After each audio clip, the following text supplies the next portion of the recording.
I'm not even going to pretend to know how to pronounce the people who made this game, but this is Disco Elysium. The Owl Mafia has eventually won the day, and we're going to go try and have a look at this. Quick peek at the options before we begin. I don't know how much of the text is spoken. I know it's a lot more than what people, what it was originally in the final mix of the game. I'll try my best not to cough all over it, but it seems fine. Let's get into it. Okay, so we have archetypes. I know a few different story beats of this. I don't know much of it, so it's pretty blind. Oh, look at this. I might back out and do something else. So obviously we have different stats. There's no combat in this game, so all of these are probably... I mean, if you have everything like physically... let's make it sense. Let's make a... we won't dive too much into it. Let's go... Let's go Thinker. Let's go Thinker. Alrighty, and we begin. The Fuhrer's at home in the mirror, it's their dress. Even the clearest water, deep enough for the crime. Is the Fuhrer's out there? Yeah. Maybe that one. Bugger! There is nothing. Only warm primordial blackness. Your conscious ferments in it. No larger than a single grain of malt. You don't have to do anything anymore. GG, I guess, end of the game. Okay. Ever. Alright. Never, ever. Well, it was all the same to you. I'm gonna keep on not you mean never ever ever? Never, ever, ever, baby. Okay. An inordinate amount of time passes. It is utterly void of struggle. No ex-wives are contained within it. Wait a minute, what was that about the X something? An awareness creeps up on you. A mass lies hidden in your dead angle, soaking in some lurid acidic sauce. It's bloated and shameful, a ball of meat surrounding you. This is a terrible line of questioning, and it will only lead to more awareness of the meat thing. The voice acting, cool. Not my cup of tea, but I appreciate the effort. But, no. I want to know about the X something.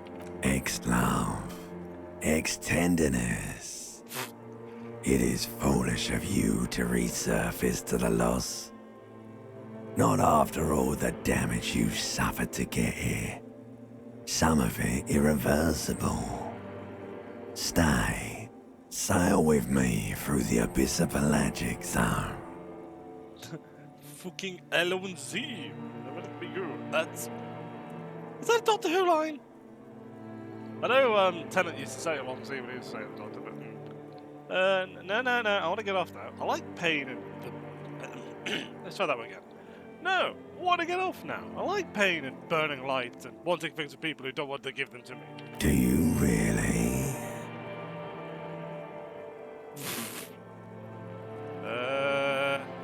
I do. Let me off. You wouldn't like it if I told you what was back there. Why'd you think you had to bludgeon yourself into oblivion? Or did you not sense yourself marinating? Poured so much on yourself, got a bit carried away, did we, Chef? I did this to myself. Yes, your one disco mother. Tell me, what's waiting for me? There's this giant ball there. And evil apes. And the evil apes are juking it out on the ball. You're one of them. It's basically all just evil apes juking it out on a giant ball. I personally wouldn't ask both of these questions, but wait, hang on. How small are the apes? Infinitesimally small. All right then, asshole. How big's the ball? You can't even make out it's a ball when you're joking it out. It's that large. What's this duking it out I keep hearing about? What's that? Vying for resources. It's just a stupid expression you picked up somewhere. The part of the presentation you want to take home with you is this. You have to beat the other evil apes in the face, or you lose. Well, that's just fucking sad, isn't it? Yes, it is. And you drowned in that sadness a long time ago. What do you mean, drowned? You lost. The sound outside, you recognize it. It's a Caprice Canadian motor carriage.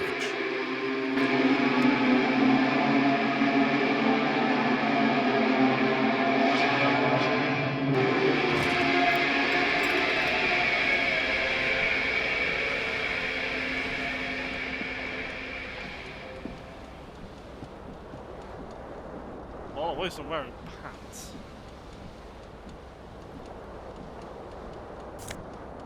Yes, indeed. This fan has two chain pull switches. One ends in a tiny fan, the other in a light bulb. A truly horrific necktie has somehow attached itself to one of the blades. We shall pull on the fan. The blades come squeaking to a halt. It should be easier to reach the tie now. Okay, so when you see these little square things here, it is a challenge. The challenge is done by dice, and as you can see, it's a white check. We can retry it. There are red checks where we can't land right. Snake Eyes loses. Double sixes win. Let's go get this truly horrific tie. You swoop up and catch the tie. Snap. It's released from the blade. What you have in your hand is a truly hideous necktie, with 4 or 5 different patterns. The knot reminds you of a noose. For giggles, let's turn the light on. A terrible mistake. Turn the lights off immediately. You can practically feel the photons burning a hole in your brain. The lights are off. Okay, so do we haven't found this shit yet. I have bullets. There's no combat in this game. So this is us. I think we remember our name. You hear a jingle. Keys are clinking in the pocket of your flare-cut pants. It says "whirling in rags" on the aluminium keyring. There is a single key on the ring.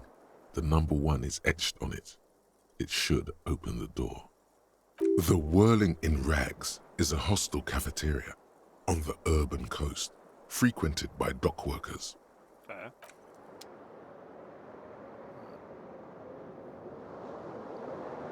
What's this? That's the window. The window stands broken in its frame. Cold wind blows in. Sure. Let's look at it. Let's see that. The shards face outward. Whatever broke this window came from the inside. Did I break it with my own hands? A fine web of scarring covers the back of your right hand, but none of it is recent. What did this do? More likely a projectile than a held object. There are no fragments on the floor from pulling a tool back in after impact.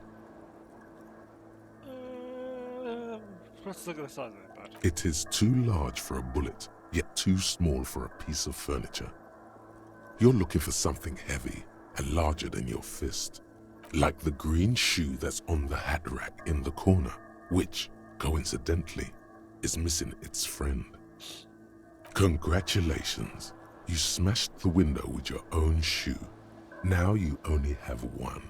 If you're lucky, you can still find the other on the balcony outside. The door to it should be outside your room. I should get that shoe. A cool wind gushes in. Your toes curl up from the cold.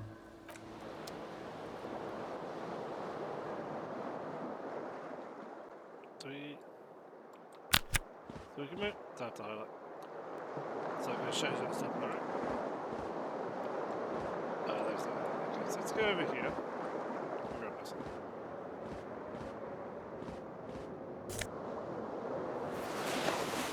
Disco ass blazer. Oh yeah.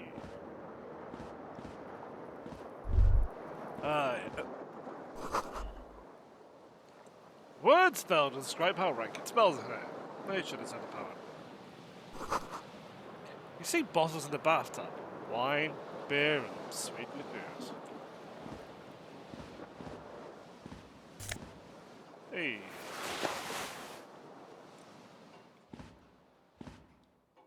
A mirror hangs above a bent and broken sink. In a fierce discharge of masculine energy, someone has ripped half the faucet off. Was this not the same Elo that founds empires and lays waste to cities? Virile, uncaring towards the little things? Probably not, no. Hot water sprays from the faucet's base, and steam covers the mirror. You cannot see yourself, just the vague impression of a man. Suddenly, you realize you have no memory of the face that awaits you there, underneath the soft vapor. Wipe the mirror. As you slowly reach your hand towards the surface of the mirror. Your hand goes through it and you're dragged into a difficult well, but no. Abort. You clearly have not thought this through. You won't like what you see there, and you will never unbecome it. I don't care. Behold. The gun! Someone has this as a emote and it's called the expression. Well, you know. You have no idea who this thing is, do you? Now, I could go meta here and go, this is the face of a late-stage alcoholic, because I know kind of what's happening here. But, well, no, I know that we eventually lose our memory. We've basically just lost our memory. This is the first thing that's in the game, but, zooming out. Why is it zooming out? Actually, yeah, we'll go with that. This is the fate of a late-stage alcoholic. Too late. You clearly have rigor mortis on your face. Or wait, is that an expression? Are you trying to make an expression with that face? Why? I have no idea why it's there. It just is. Please stop. It's horrible. You're scaring yourself. No. You can't, can you? It's like it's not even voluntary anymore. You have worn that grin into your face, and now it won't come off. What does it even mean? What is the emotion you're trying to convey?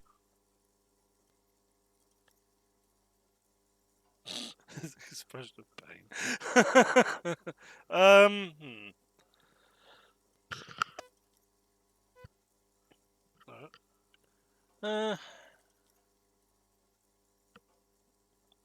I'm insinuating I'm vaguely sympathetic.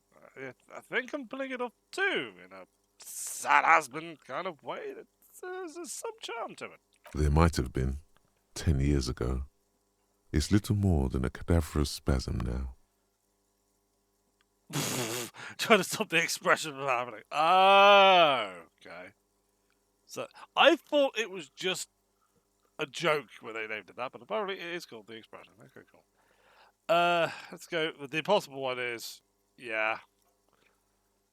We can go for this one. Dig deep into your mind to locate the source of the expression. Like the rest of you, Balls. it comes from a bad place somewhere in the past. That's all you know for now. Well, let's leave it there. We'll gun like a lunatic. Hey, we got a shirt on. I think you can actually just carry on going balls ass naked if you needed to, but you could blind the piss out of myself.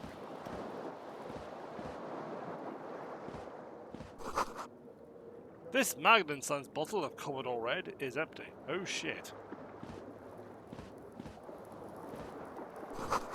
Looks like someone tore out the tape while the song was still playing. This reel-to-reel tape player is still on. Falling empty.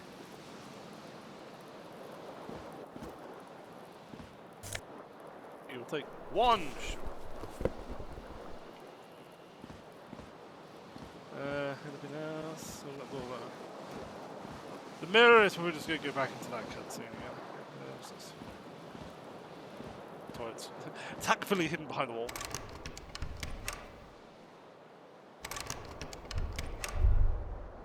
Okay.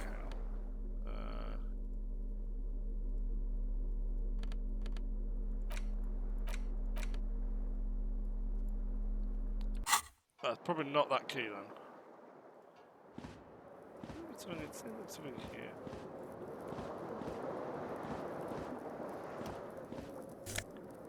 Oh, okay.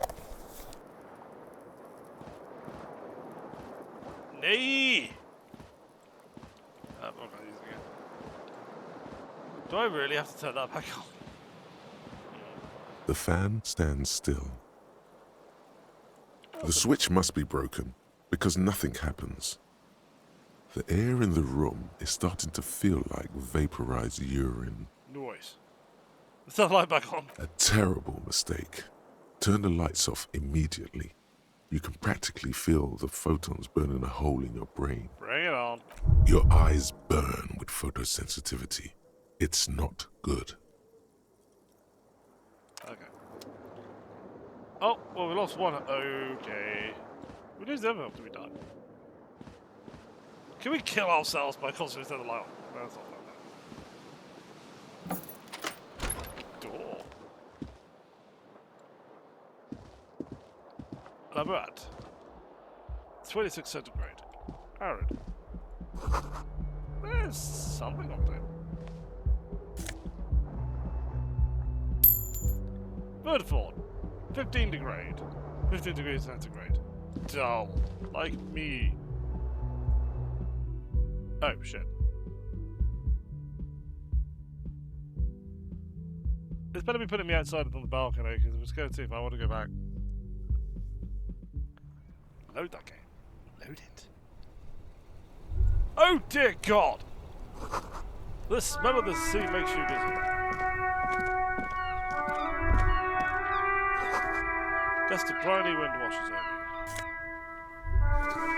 Green snakeskin shoes. There they both are.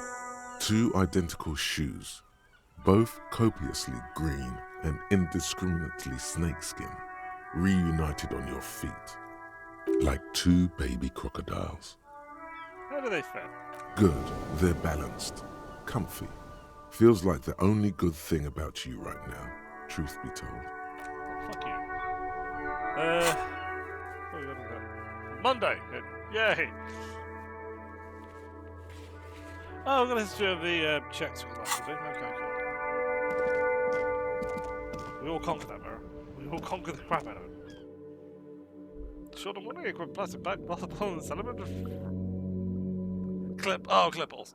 It's like I thought there was some sort of vague disguise to turn ourselves into Hobocop, which is another thing that I know of for this game. So that's just reading off names of places and how one. That's what I report basically. Hello, officer. The calendar says it's March. The year is 57. The young woman raises a cigarette to her lips. We lost our memory. How do we know she's there? Her eyes are brown and her face is speckled with birthmarks. She can't be more than 28. A silver jumpsuit falls off her like scale armor, sparkling. This is the sparkle of too many nights out on the city. Officer? My military personnel. No.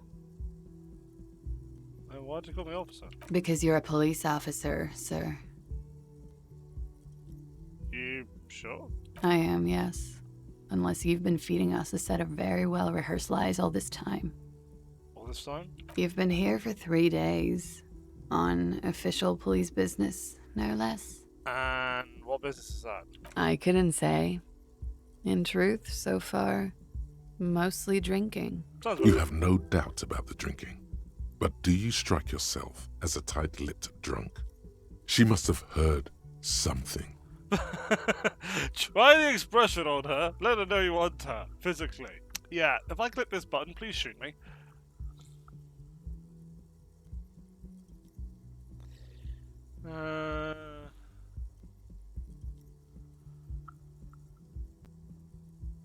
I might not know where I am, or who I am, or what a Capurus Cninima is, or how I know what one sounds like. She nods. But I do know when someone's not telling me the whole story. What am I doing here? What's my case? There's a mercenary out back. He's been hanged. The body has been there for a week now. The locals probably got tired of it and called the cops. Why didn't you just tell me that? I didn't mean to overwhelm you with information. You seem a bit lost, officer. Why don't I remember being a cop or anything else? Could it be because of the drinking? She raises an eyebrow. The cigarette sizzles. She hasn't had time to put her makeup on. This is her morning cigarette. She looks tired, her beauty waning faster than it ought to at her age. Who in their right mind would let me be an officer of the law? Don't be so harsh on yourself. They let almost anyone be a police officer. We should be going now. Of course. Be careful, officer. They don't like the police around here. She puts down a cigarette. Yeah, that's what I was afraid of, because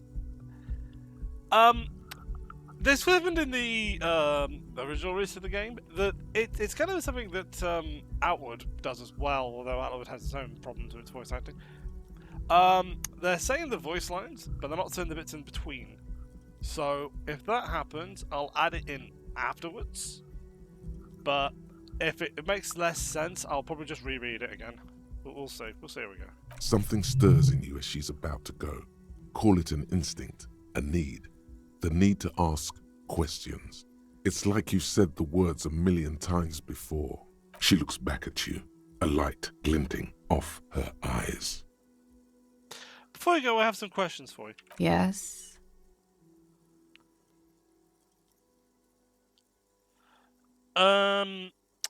Your room's almost next to mine. Did you hear anything last night? There was the usual ruckus. She shrugs. Loud disco music. Yeah, I got there in time.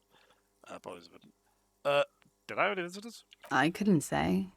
It's impossible to hear people speaking from over here. She nods towards room 3. Loud disco music? Oh, yes. Various artists. Ostentatious orchestration prime among them.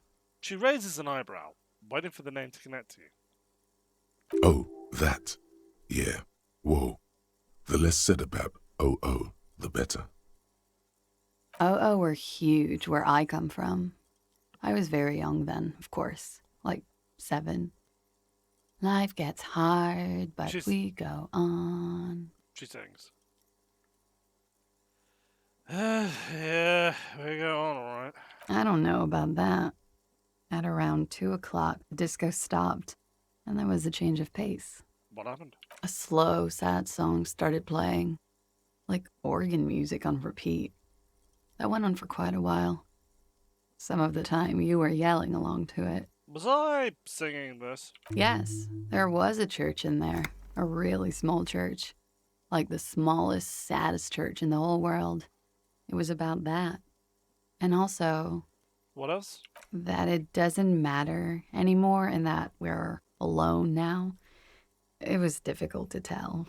The song itself was very quiet and soft, but you sounded like a winded boar, sir. It was hard to understand what you were singing on top of it. I'm not pressing to.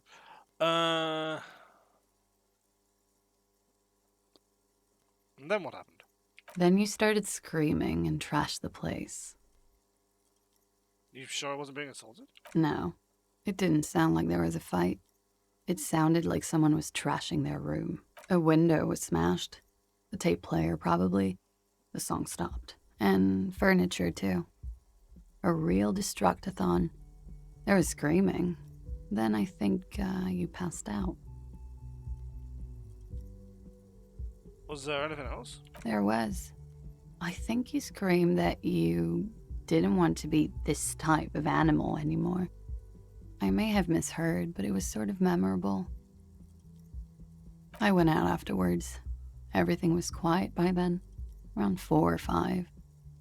And that was it. What is it they have around police here?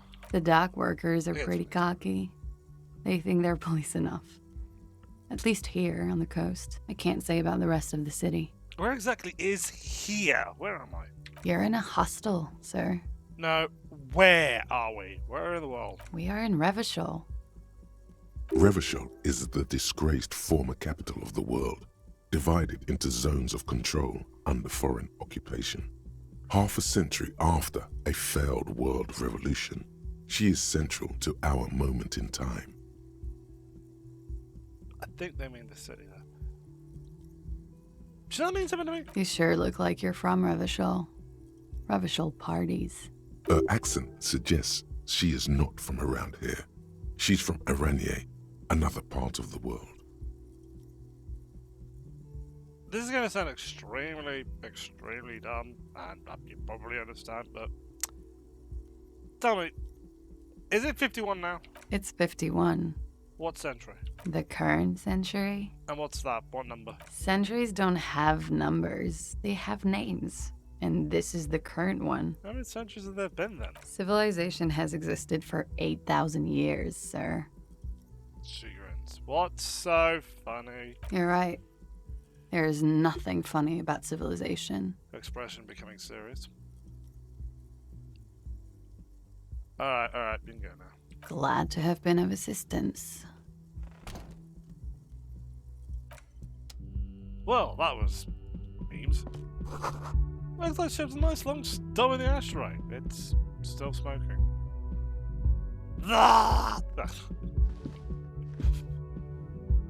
So heads moved to the cursor. Simple things. So what's this? I don't know. What's this?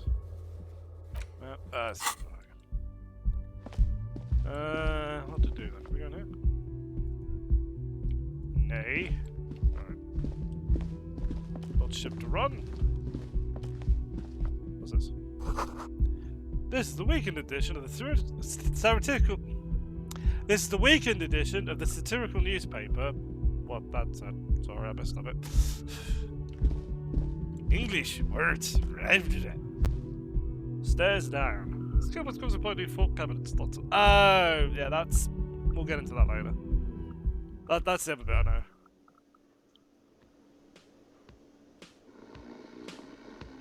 Nice. So I recognise some of this. Hey.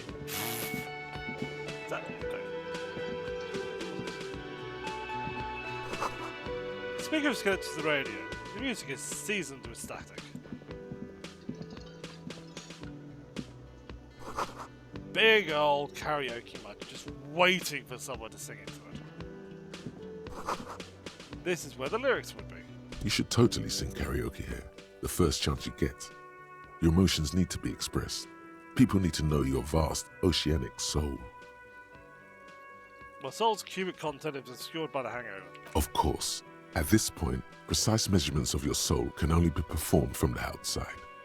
It needs to be heard through a PA system by other people. What should I sing when it comes to it? You should sing the sad small church song from that tape you found. Thought it was obvious. Of course! I'm really gonna go to my soul with that one. Serves them right. Wipe that smirk off their face with your sad, tragic, small church song. Who's laughing now? You would need another copy of the tape first, though. The one upstairs is destroyed. I gotta cut him off at the no one there, I'm sorry, but we'll finish it. Fuck you in here, I'm talking now. Some pair of electric juice that comes to the kitchen. Someone's we decided to catch a glimpse of a Union Power and Canadian. Try and post events.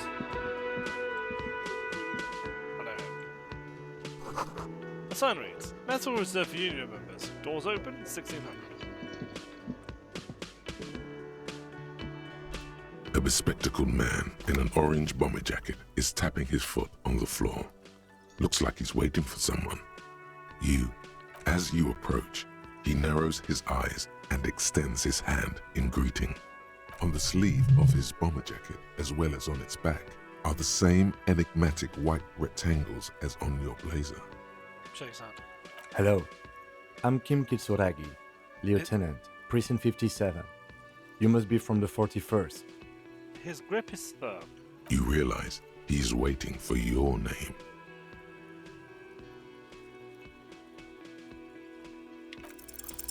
Concentration makes you squint your eyes. Your name should be deep gold and orange, like a forest fire looming on the horizon, but mixed with the stench of liquor rising from your breath. You're 2 steps closer to it, but there are still many to go. I don't really know my name. Okay then. He processes the information, then disregards it. It looks like we had a little scheduling error on Sunday. Saturday too, actually. Have you had time to talk to the manager here? What he means is, he has been trying to meet up with you for 2 days, but you have been otherwise occupied.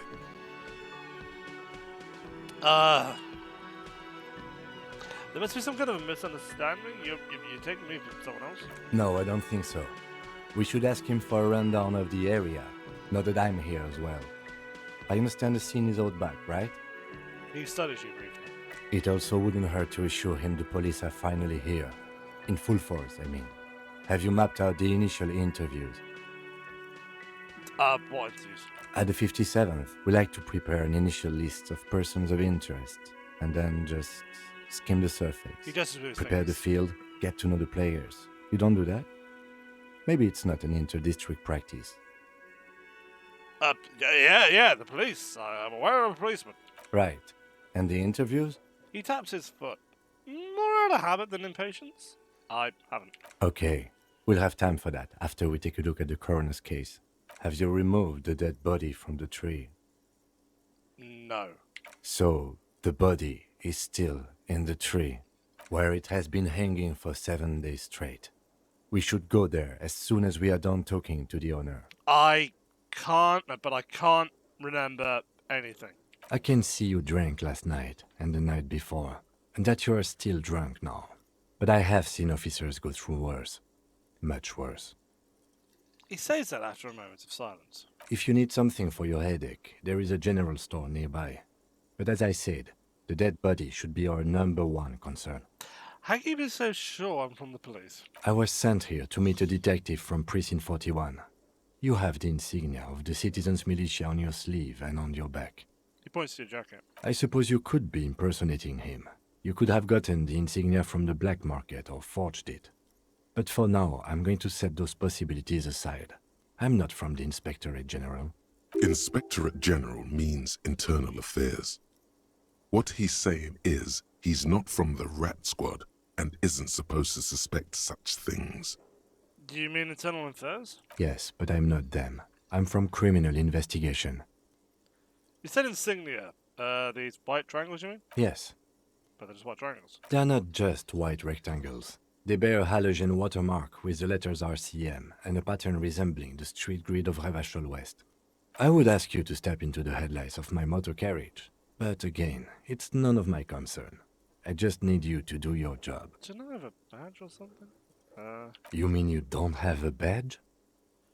Wasn't on me when I woke up. Losing your identification card is a serious matter. My vehicle has a shortwave. You can use it to report your badge missing. I would advise you to locate it as quickly as possible. But getting the body down should still take precedence. What if I told you I wasn't really a police officer? We all feel that way sometimes. There is no such thing as a police officer, I'm afraid. What remains is that there is a dead body in the tree. Someone has to figure out who put it there. If we don't, no one else will. And then, soon after, dead bodies would be dangling from all the trees. But first, we have to take it down. Let's go. After you, officer. Alrighty. Thank you. This royal pinball machine is unplugged. Heresy! I leave in disgrace. Right. Okay. You got what? It's what it was. Sure. This is a water cooler. A large bubble is rising to the surface. Can I use this now?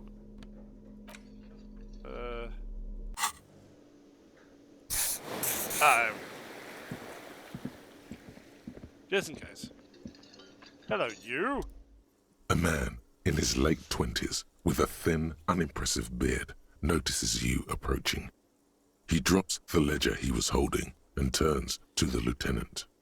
Mr. Gart, right? You run this place.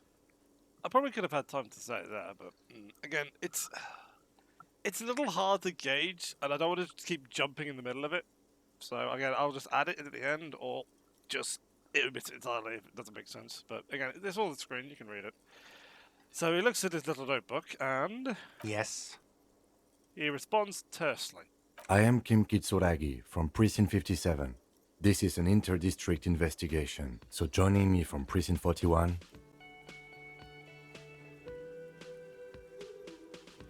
Let's say nothing there. Right. Now, I know it took us a while to arrive at the scene. It also took you a while to call us and report the dead body. It was you who placed the call, yes? No, I only just got here. It was probably Sylvie who called you. She usually works the bar here. I'm only temporarily taking over her duties. I do hope that is Discord. I have Discord pinging in the back. I don't know if they're on the recording or not. I apologize if they are. I'm not restarting this. Do you have her number? As a matter of fact, I do. He looks behind the coasters, finds a slip of paper, and hands it to the lieutenant. This sounds like something you can use to call this Sylvie later. Thank you, Brain. You said you just got here. From where? Are you a local? What, of Martinez? No. I live in Jamrock. I only sometimes come here to keep an eye on the place. This is just one of the many, many cafeterias I manage. But you still know your way around, yes? In case we need directions. Yes, I know where some things are, but as I said, I don't live here. I just used to work here. And I'm not going to start working here again, if that's what you think. Strange. I didn't imply that. Detective. He says you. He probably means this is where you step in and ask your questions. Right then, questions. I got this. His face expresses profound doubt in your having this. Ask him about the body's location before asking if he killed him. People give up information in the more innocuous questions, which you can later use in the more sinister ones, not vice versa. That's actually good advice there. Let's not say bartender, but let's scroll back a bit. What did he say? What did Sylvia said he... okay. Why did Sylvia go away? Actually, no. Where exactly is the body? Behind this building, there's a courtyard. He points They to the hoisted him up Sorry. on a tree there. Points to the kitchen behind it. And how do we get there then? That's easy. See that door there? First you exit through that. Then to your right, you should see a big hole in the fence. A really big one. You can get to the courtyard through there. No need for the keys. The hole is big enough for the Franco-Nigerian cavalry to fit through. I question why he's not giving us the keys in case we need them, but then again, I'm supposed to be a paralytic drunk right now. This man means the heavy cavalry of the innocents Franco Negro, sweeping over the plains and nations of the enemies of mankind. 5th century style. Unified currency and the concept of cool came in their wake. They wore lamella and carried guns. But first and foremost, Franco-Nigerian heavy cavalry was really, really wide. That hole in the fence must be enormous. Thank you, Brain. So why did Sylvia go away? She went away because none of your business. Have they not been telling you you're a cop? Am I not a cop? Everything is my business. Okay, you got me. She went away because of the dead body out back. And because I asked for her number. That's why Sylvie went away. I hope you appreciate it. Thank you. Lieutenant says, he opens his little notebook at the cover. Remember, it's only tucked away in a small pocket. I imagine Kim actually interrupting him there, and I'm not going to apologize for getting that. Is that heavy? Okay, fine. Didn't go well? I asked an employee out. She didn't want to come, but felt obliged to. It was a bad idea. Now, what is so goddamn fascinating about that for you? It's got nothing to do with the lynching. Who said it was a... I guess I'd like to be thorough. Good for you. Was there something else? I'd like to get back to what I was doing. You the bartender? No, I'm not the bartender. I'm the cafeteria manager. There's a difference. I have 3 cafeterias I manage. 3. Get over it. Do you have any idea who killed him? I don't know who killed him. I'm not the police. That's your job. Fair enough. This is it. He said they hoisted him up on a tree. Who is this they, if he doesn't know? Before you said they hoisted him up on the tree, do you have any idea who you meant by that? Oh, people are saying it was the union dock workers, that it was a lynching. There we go. I think the reason why it sounds out of order there is because I went out of order probably, but it's a bit surprised we caught that. So who exactly is saying that? The locals, the customers, the people who eat here. A lot of dock workers eat here. Sylvie told me everyone knows the dock workers did it. Did the debarders themselves tell her this, or is it a rumor? I don't really know. You'll have to ask her. Why would the dock workers lynch this man? I would suppose it's because they have nothing better to do. You mean the strike? Yes, the strike. The Yeah. man they hanged was a security guard for the harbour company, I hear. A mercenary. The unionistas probably thought they'd send a message. I have another question. The lieutenant turns the page in the little notebook he's been scribbling in. That's all. Let's go. Not so fast. You owe me 130 real. What's real? Oh, excuse me. You owe me 130 real. He pronounces the R with mock Aristotle. The IIR, or Inter-Isolary Real, is the global reserve currency. Whatever part of the world you're in right now, it's safe to assume he means you owe him some money. Ah, I get it. You mean I owe you something? Wow, you're a genius. Yes, that's right. Money. You owe this establishment 130 real. What do I owe this place for? Let's see. 3 nights at a tariff of 20 real comes to 60 real. Then there's the window you annihilated. The hole in the window was the first thing I saw when I came to work. So don't try to tell me you didn't. That will be 40 real in damages. So that's 120. 60, 40, 10. Another thing you've annihilated is half the bar. You've run a tab of 30 real. Actually, more, but we'll round it down to 30 for your hard work maintaining the stability and order of Revachol.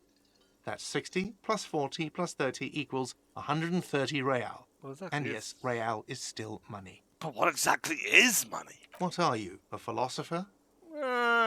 Since I woke up, I found remembering even the most basic concept of reality. Money is what grown-up people use to pay for things. Things like this hostel room, or 8 bottles of potent blend, and 9 packs of Royal Extra. We use it for everything, really. This money? Yes, it is.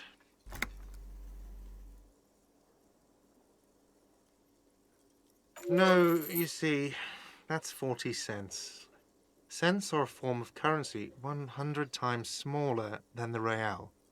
I'm not even going to take this. Come back when you have 130 real. Fine. The cafeteria manager stands silently, looking at the coppers on the counter before him.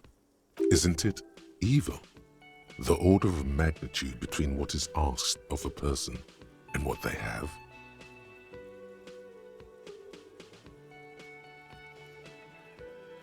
Gotta get back to ourselves. There's a shuffle of nylon as Lieutenant Kitsuragi looks for something in the pockets of his orange bomber. So what happens now? I'm sorry, but he has to pay. I can't let him stay here any longer if he doesn't. If he doesn't have the money by tonight, then... Officer, maybe you're better off working this from home for now. You live in Jamrock, right? It's not that far away. I don't remember where my home is. Officer, you really need to take this up with your station. I have a shortwave radio in my car. Call them, ask for assistance. We have to get this investigation started now. But Good luck. the man wants to say something, but he's obviously thinking better of it. F you too, buddy. By the way, where is home? The address is coming up blank, and this place sure isn't it. I don't know if that happened because I pressed space by that, but I'll try to stop it. I really don't remember. But you've been at this hostel cafeteria for only 3 nights. Where were you before? You had to be somewhere. Near? South, maybe? You don't really know, do you? I only have this vague blackened image. A vague, blackened image doesn't sound like somewhere you can stay if you run out of money. Well, I don't get fuck everything. Hobocop now. It's just to say, I remember that. Can I trace the way back somehow? It's like street, another building. You can try. Run some addresses in your head when you get the time. Maybe a street or an apartment will appear. What's this? Okay, so this is the fort cabinet. We have various different things we could chuck in here. But this one, research bonus. Can go on to encyclopedia radio. It's various time. Time is ticking away, of course. Thick. Let's rewind. Let's trace your drunken steps home. Across the raised channel bridge southwest of here. Fall over. Get up. Get off the ass 1 in 20 minutes. Shove your feet through courtyard, scaring little children. Go under the great raised motor tract, the 881, till you reach Le domain eminent in North Jamrock. Streets frozen this time of year, caked with ice. Domain, tradition, side over there, footsteps in the mud.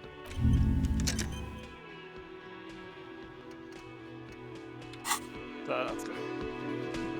I think that just takes off from my XP game. Work it out. The theme on that pinball machine is a standard royalist theme, used on everything from pinball cabinets to full flavor cigarettes, What is this horn marks? clinging to a picture book version of the past century, waiting for the king to come back and cast out all the profiteers and homosexuals. Basically, imagine a yellow plastic crown with a liquor brand emblazoned on it. I know more about the world today. The contemporary period stands still. The fated carousel of progress that doomed the royalists is itself winding down. Our time is decelerating into what no one knows. So it's all this. Hello, sweetie. The elderly woman turns to you with a smile. We'll finish this conversation, we'll call it over now. Wait, who's Sweetie? Wheelie! No. Who's Sweetie? Why, you are, officer. Maybe I am. And have you found anyone to be sweet to? No, I'm done with mating resources. Really don't want to talk about that right now. I'm sorry if I was being overly familiar. I know we've only just met. You must forgive me. I'm getting so scatterbrained. I completely forgot to introduce myself. She face palms with the fury of 1,000 suns. I'm Lena. My husband Morel and I are staying with our friend Gary just down the street, but I come here for tea when they're away. Her eyes glitter over the rims of her glasses as she looks up, smiling. This Lena is wacky enough for the motley crew. Hire her on the spot. I'm with you, Brain. I'm with you. You seem to be in a shit. No shit, Sherlock. Don't know if you noticed, but I don't know where I am or what I'm doing or anything. Yes, officer. You look rather dazed. like a stunned fox. But surely things can't be that bad. Her eyes follow your movements with some movements with some concern. I didn't write and then I sung his mouth. Yeah. I drank so hard I forgot literally everything. Oh my. You know where we are, right? Whirling in Rags cafeteria? I think it was on my keys. That's right. And where is the Whirling in Rags cafeteria itself located? In hell. We're all in hell. No. In Revachol? Yes, indeed. We are in the fine city of Revachol. Revachol is the disgraced capital of the world. Something like that? Yes, great. See? We're getting somewhere. What else do you know about our city of splendor? Tattered as she may be. Honestly, I don't know diddly squat about Revachol. What kind of place is this? How would I even begin to tell you? Revachol is the most beautiful city in the world. We're fortunate to be here, you and I. I haven't seen very many other cities personally, but everyone says so. Revachol is a rare jewel. This city used to rule the world, though it has seen better days. There's a pause as she studies your expression. You must look quite lost. Speaking of history, you know what year it is, yes? Spring of 51? That's right, dear. How splendid. Here, take this pen. Knowledge should always be rewarded. That was not a nice sound effect. Her relief is palpable. She was getting pretty worried about you there, but now she relaxes her shoulders. Cheers, Brian. I can tell that this is taxing for you, so I'll just ask one more question. What regime are we living under? What mode of government? Cop! We're living under the cop regime. Oh, yeah. 6 there is dumb because we already know from Kim that there's no such thing as a true police officer. So, bearing in mind, it's actually hilarious because playing this game blind is probably recommended because we don't know, the character doesn't know shit either.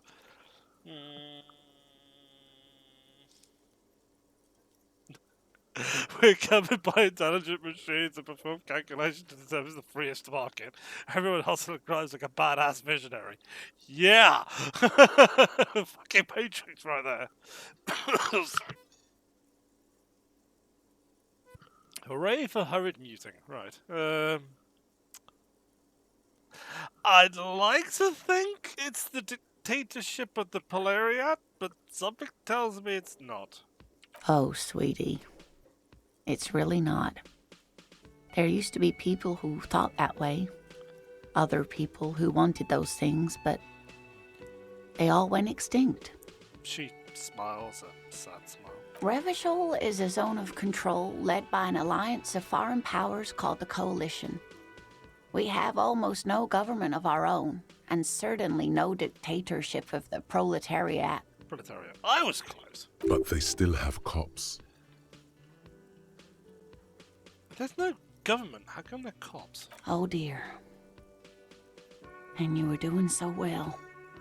There aren't any cops in Revachol, not in the traditional sense. The status of law enforcement has been a complicated matter since the revolution. She says while shaking her head, looking rather worried. But we should stop for today, sweetie. You look like you need a break. Besides, I'm not the best person to explain the big things to anyone. She's scared now. She's realized you really are brain damaged. Is that the fucking expression? These images, I remember seeing these images and some of them don't make sense, but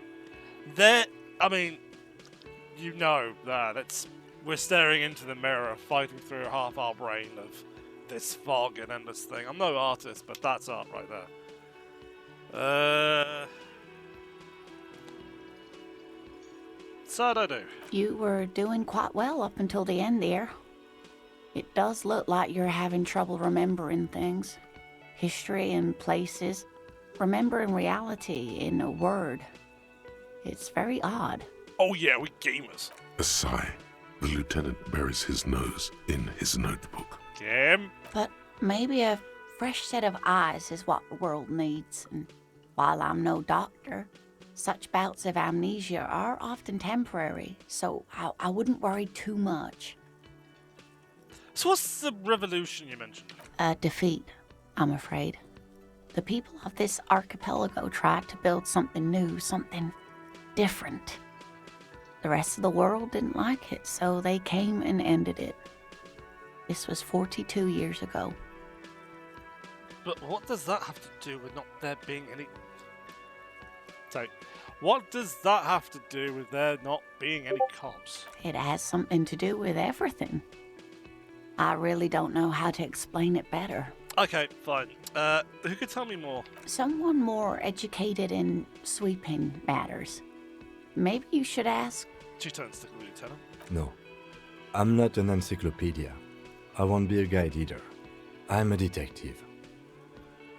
He says as he looks away. Of course. Then I don't know. Someone rich, maybe? Wealthy people are educated. Though I don't know where you would find a wealthy person in Martinez. Oh, the problems of that line. Okay. That's a good point. This doesn't look like Rich Central. Cheers, bro. How would you like to roll with me? Send me in a chair. Yes, dear. I'm a paraplegic. A paraplegic is someone with limited or no ability to use the lower half of their body. Paraplegia is caused by spinal cord injuries, like falling from a great height, or a grenade explosion. I'm sorry, it was rude of me to winch the wheelchair. Let's just move on. That's quite all right. I'm used to people asking questions. I know they're thinking about it anyway. I'm surprised not asking anything about... We probably don't know if she's connected to the crime yet or not. But, we're gonna go. Of course, dear. Good luck with your case. Give you a little weave! What the fuck is this? Animal Crossing? Right. Yeah, let's go through here. The door is bolted. A sign reads, kitchen reserved for personnel until 1300. The menu has been wiped clean. Only the word Monday is written on it. Bitch, it's Friday. Whatever. When it's Friday, when I'm recording this. We do some editing immediately. Kim, are you stuttering? Nice. A bottle of rum has been knocked over. Beautiful dark liquid is just spilling out. What's up, nerd? A man is sleeping at the table, wearing mud-caked boots and rolled-down overalls. The back of his shirt reads, Wild Pines, encircling by a logo of a tree. A colourful piece of plastic is dangling from his carabiner. Makes your fingers itch. On the counter, rolled out of his open hand, you see a blister pack of headache medicine. Pills. The man does not mind. You probably need them more than he does. Let's look at that plastic. It's a dock worker's ID, doubling as a shift card and a job permit. A young, able-bodied man stares back at you from the photo. Santiago S. John. Let's wake him up.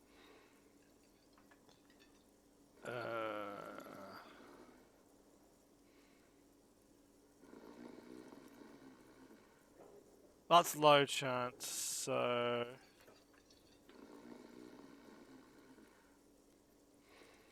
Sure.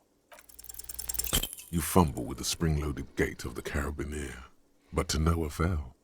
The dangling items refuse to come loose. They just jingle in an ever louder manner. Like fucking sleigh bells. What are you doing? You're gonna get caught. Stop finger-fucking him, officer! I'm responsible for these oafs and their stuff. Even Sleepy there.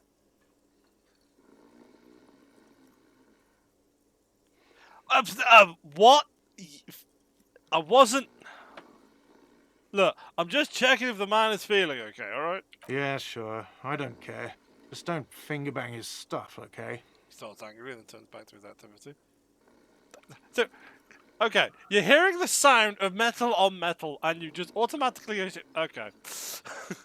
Sir, you are weird. To be honest, he's correct. Police officers generally don't go around appropriating possessions from people. Let's go. Who are you and why are you saying that? It was just an idea. Come on, relax everyone. It didn't turn out well. Doesn't mean it was a bad idea. Or that you shouldn't appropriate stuff. I mean, I've already nicked his head bells. Try and wake him up. Yeah. You gently shake his shoulder, but nothing happens. This man could probably sleep soundly in a ship's engine room. And I probably have to unlock that by then. Okay, right, so he is dead to the world and all of it, isn't it?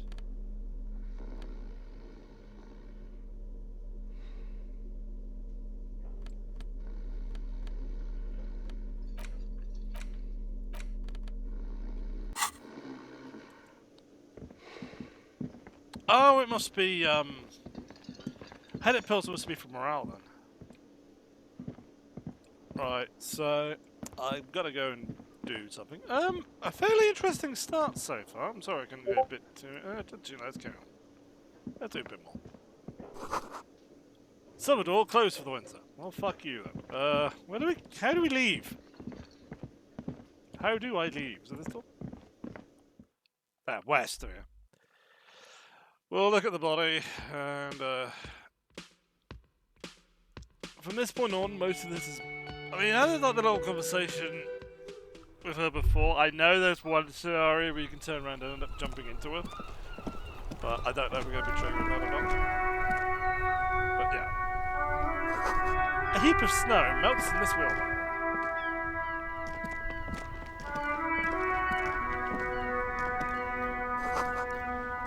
Street sign says, fucking up howlies. Pigs go home. Street names and legend. For a place that doesn't have police officers, they're awfully hostile. I'll talk to this nerd. Talk like that. The RCM in Martinez. What can I help you with? Sound surprised? We don't see a lot of police around here, that's all. Got a few questions for you. Of course. What can I help you with? Who are you in the moment? Me? I am just a gardener. She hides it well, but behind the sweat and dirt there is something else in her rigid posture. Cool. What are you doing here? I'm working. On what? I have a greenhouse in the yard there. I've been trying to get some work done. But? Well, as you probably know, there's a corpse hanging from a tree there. It smells pretty bad, so I have to take breaks. Don't worry, miss. We are here to clean it up. You can get to work soon. Mm-hmm. Thank you. My head is about to explode from all the salts I've had to inhale. Salts? Ammonium salts. Perhaps useful for later. What's this fuck the police business? Excuse me? The street sign says fuck the police. Oh. Well, I didn't write it there. I'm just sitting here. It's fine, I didn't mean to stop you. Okay. I gotta go. Of course. I won't hold you back. If there's a corpse, then you're going to need those gloves for the autopsy. Just a sec, one more thing. My head's said like 7 different states are fucked up right now. Can I borrow your gloves? Sure. Keep them. I have another pair. Ginger gloves with no visible annoyance. Thank you.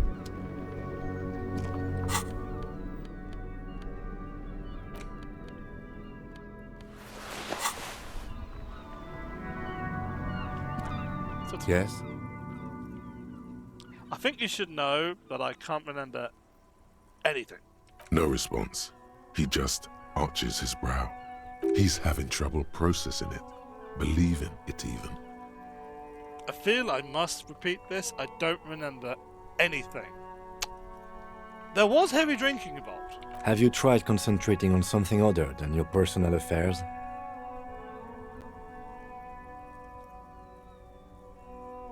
What's wrong with personal affairs? Not a fan.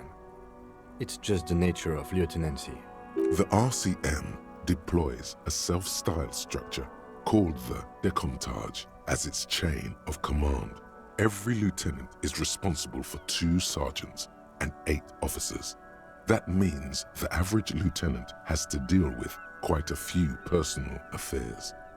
Even you know this. So what should I concentrate on? Try work. The case at hand. It can work miracles. But I'm completely lacking in basic information about even this organization we're in. Get me? Fine.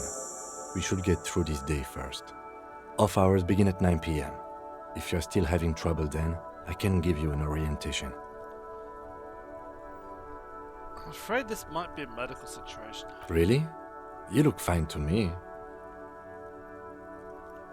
I'm talking serious, unbelievable damage here. I saw myself in the mirror and I have no idea who I was. This psychodrama is unbecoming of an officer. Clearly, he prefers to think you're malingering. He cannot fathom that anyone could drink so much as to retroactively erase their entire life. It's not psychological. Some sort of major brain damage has occurred on an unprecedented scale. Then you should consider seeking medical attention. You can use the radio in my kinema to call your station's Lazareth. Was there anything else you wanted? Tell me about the case. What do you want to know?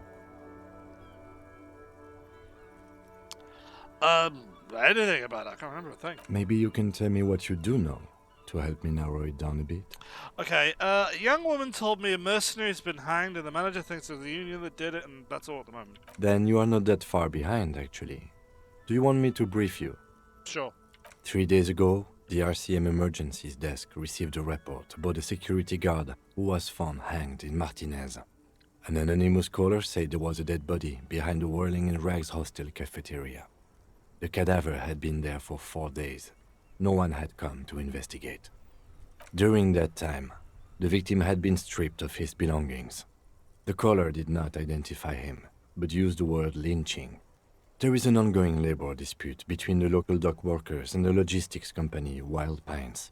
I was told we should approach the death as part of this dispute.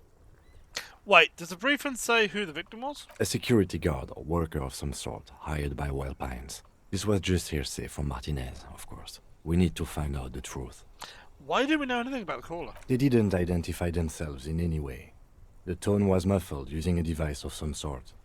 The desk could identify neither the caller's age nor sex. Why hide themselves? There's a strong prejudice against involving the RCM in what's seen as union matters. The dock workers' union is the de facto police in Martinez. Now it appears they've started executing too. We cannot allow that. And the RCM is... That's us, the Revachol Citizens Militia. We're the police in this city. The RCM, or the Revachol Citizens Militia, is the police force you and him are part of. A self-organized peace corps of the occupied city of Revachol.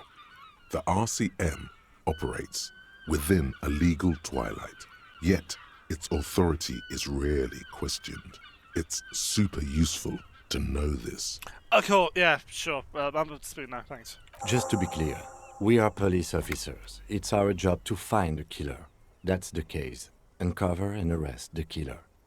So we're from different precincts. Why are we in the same case now? I'm afraid you and I are pawns in a pissing competition. How'd you figure? You don't know? I assumed you were in on it. You know what I'm in on. Retrograde amnesia. Better still than an imbecilic cop-off. Cop-off? It's just stupidity. We shouldn't waste any more time on it. If you want my take, ask me after we've inspected the victim. Was there anything else you wanted to know about the case? Would you say this is mysterious? No, it's not a particularly mysterious case. Why not? The deceased is a security guard for a corporation involved in a labor dispute. It doesn't take a DeLorean polymath to put the pieces together. I just don't see the case getting more mysterious than that. White man in his 40s, and what do you need?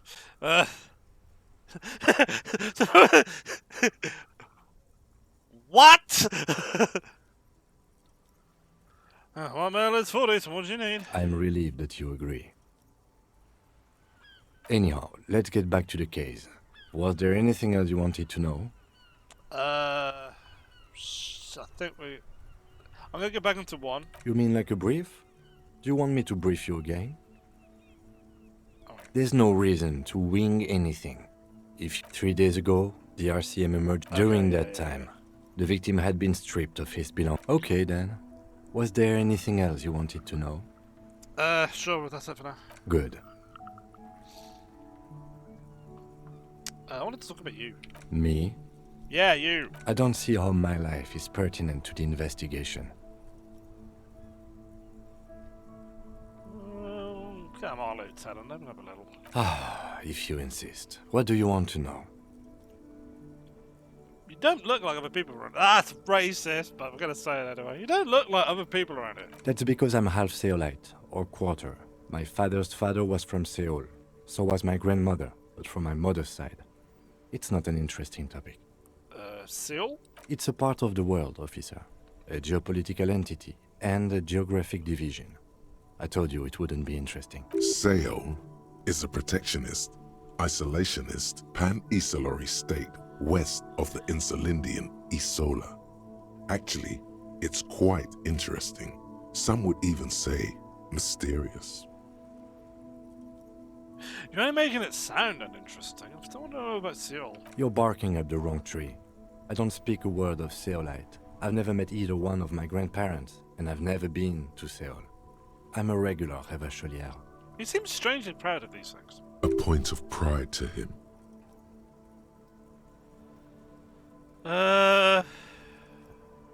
Wearing glasses. That's correct. You feel a slight urge to put the lieutenant down for this, but you can't quite muster enough testosterone. Glasses are cool, I guess. Are they? They're mostly just cumbersome. Look, you're speaking to someone who's worn glasses for 10, 15 years. Fuck you, they're fine.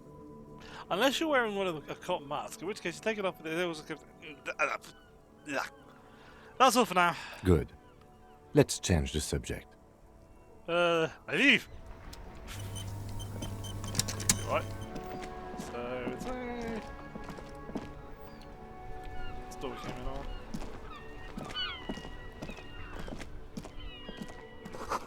There are bottles inside. You can pick them up if you had a bag. Rue de Saint-Schlesier 8B. Oh, that's supposed to be the whole of those.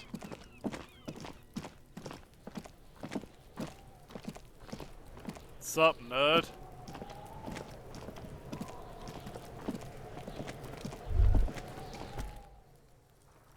Kuno's got this!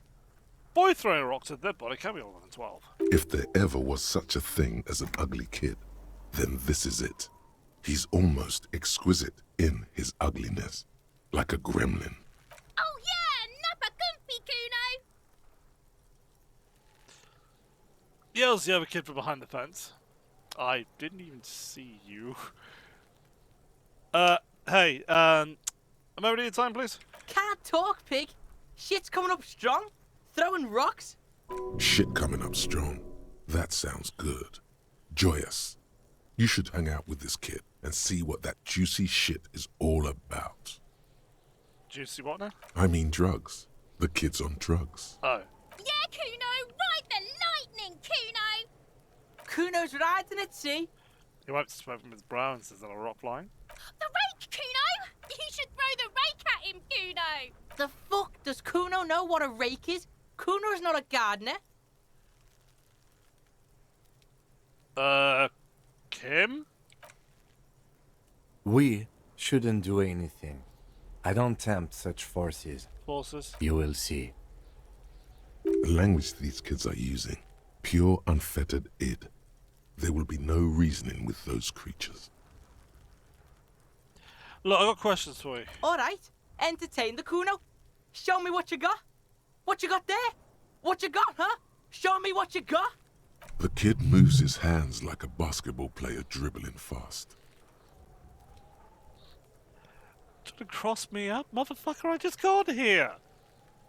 Do you know what the stiff's like? Shitload, pig. What's your question? Don't tell the pig shit, Kuno! This is where you quickly ask him questions. Real cop questions. Like a cop.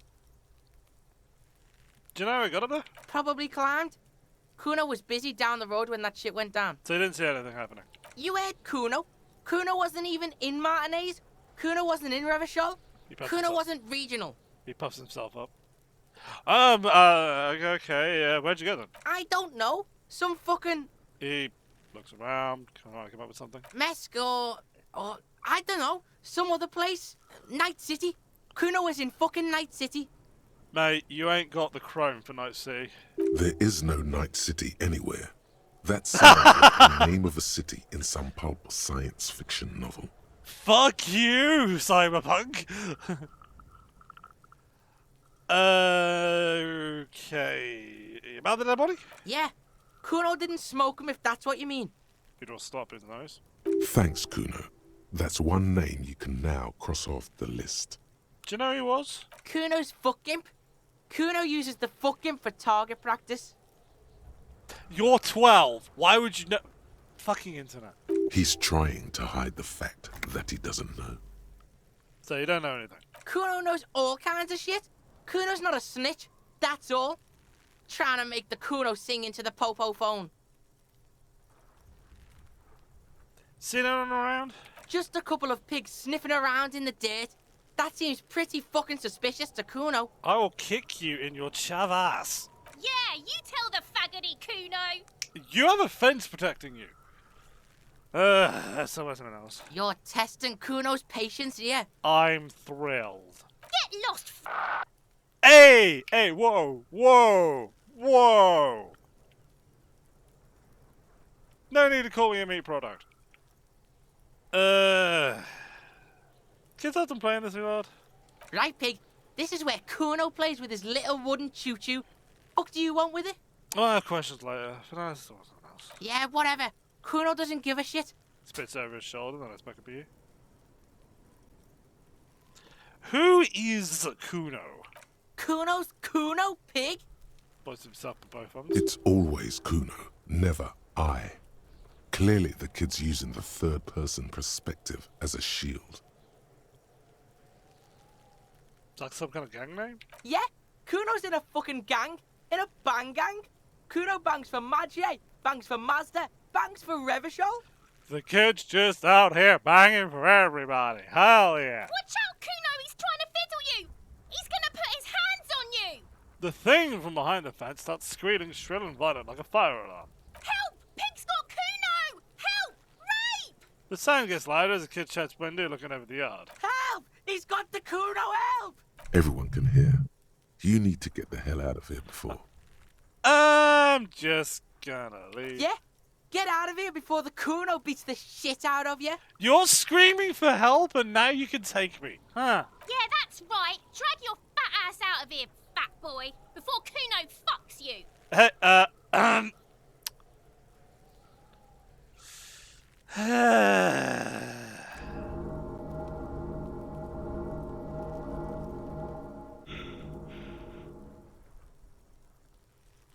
Bang! Got fucked by the Kuno. We alright? You wanna get fucked again? Come back. Smells like spilled meat and killed daily. Even being decomposed. What's this idiot here? Yeah, Kuno, fuck him up. Kuno, the pig's getting pretty close to me. Come to snuff my shit out, I think. Looks like it's time for me to go, Kuno. Pig's come to take me in. I just want to ask you some questions. I'm going away for a long, long time, Kuno. Going away for life. These kids are fucked in the head. What's going on there? Fuck are you trying to pull, pig?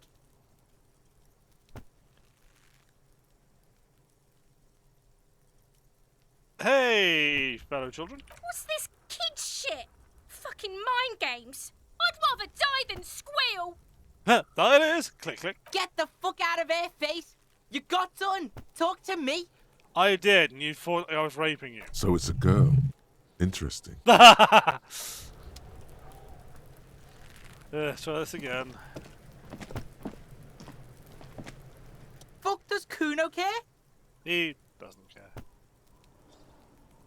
Okay. Kuno doesn't I'm fucking... off. I get it. Try to talk to the dead body. That is rickety, but still fun. That is for kids, it wouldn't hold the weight of a grown man.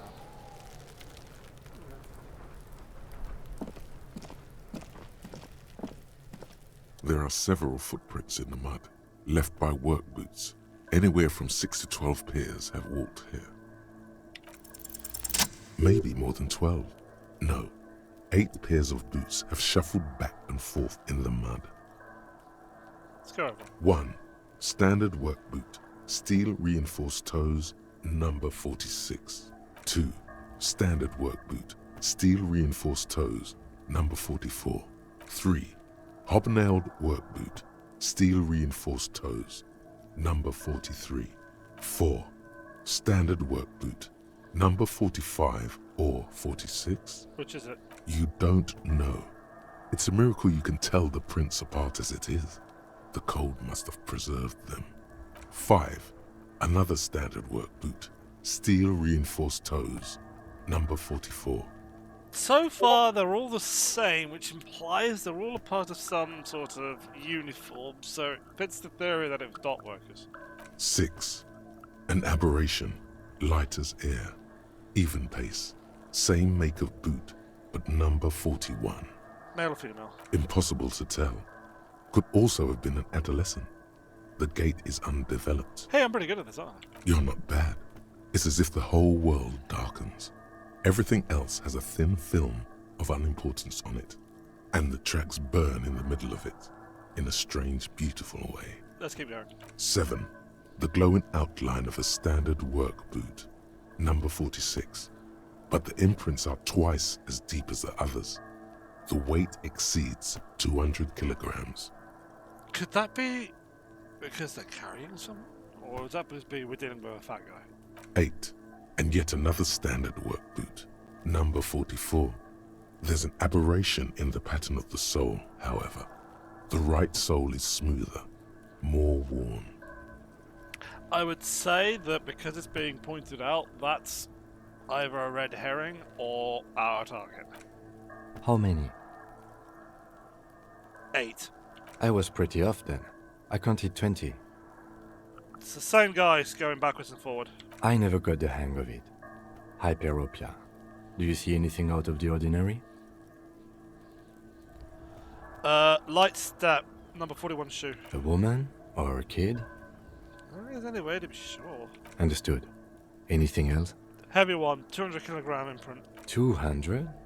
Could it be the combined weight of 2 people, one carrying the other who's tied up? Let's say a heavily built worker carrying a similarly built, soon-to-be-dead man. Kim reached the same conclusion? He might be right. 200 kilograms of living weight is unlikely. One of them was carrying him over. Possibly, yes. But why?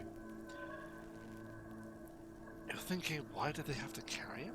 Yes, they could have used a makeshift stretcher or just march him up to the gallows. Maybe the victim wasn't conscious. Even easier to carry on a stretcher, or between 2 men. Anyway, it's for future consideration. What else can you see? Abrasion. One sole smoother than the other. Interesting. Let's name it the odd sole. Any ideas? Someone operating a workbench with a pedal? Like a joiner at the harbor. Or maybe a drummer? I don't... I don't think that's quite right, Kim. A drummer only uses the right foot for the kick drum. You're right, it's stupid. Perhaps it could be a driver. A driver would wear out the right shoe before the left. The accelerator is on the right. Sure, I hadn't actually thought of that. He doesn't seem to hear you, looking south toward the traffic jam instead. The machines are silent. The engines are all turned off. Take the praise! Kim, take it. We should keep our eyes open around the traffic jam. See whether anyone strikes out as a potential suspect. Seems prudent, no? I'm not sure. I don't want to attract too much attention. You're right. Let's keep a low profile. How old do you think these tracks are? A week, maybe? 7 days would fit the time frame provided to us by the caller. who reported the hanging. It is not impossible. How'd you know? I pulled last week's forecast for coastal Revachol. 7 days below freezing. The day before, the day of his hanging, was the last warm day. Correct again. Sub-zero temperatures would preserve the tracks in a good state. The commotion here could have taken place a week ago. What do you think happened there? What do I think? A mob of people brought something heavy to the tree. One of them was carrying the victim. They shuffled around, especially under the tree. Then, after hoisting him up, they stood in a semicircle facing his direction. At first glance, this appears to be a lynching. Indeed, they all stood in a row here and looked at the tree. Yes, everything fits so well. Carried him over, hoisted him up, watched him hang. This is easy. I think we've got a firm understanding of what's happened here. Nice pun. The lieutenant's eyes narrow. He's thinking to himself. Either way. What else? I think we got it all. Right, I thought it was just the body. Or you! Stop! Fuck you. The corpse looks at you Hey, with Reed, bulging white eyes. The face around them does not look human. It's swollen and ready to burst. His lips are fish-like and his tongue like a ball gag in his mouth. You seem to be holding your breath. Do I want to press yes? A cargo belt twists his neck at an unnatural angle. The body below appears stiff. It's letting out an ungodly rot. The smell seeps in even through your clenched nostrils.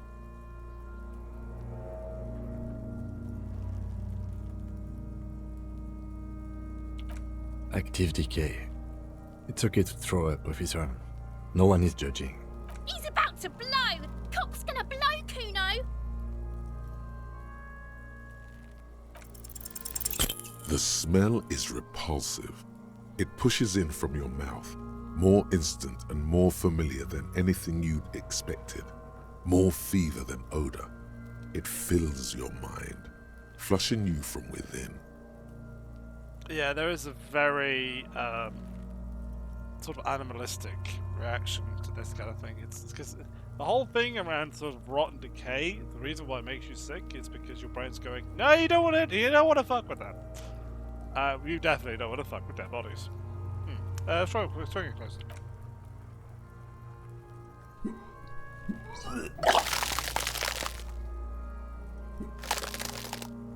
Sorry.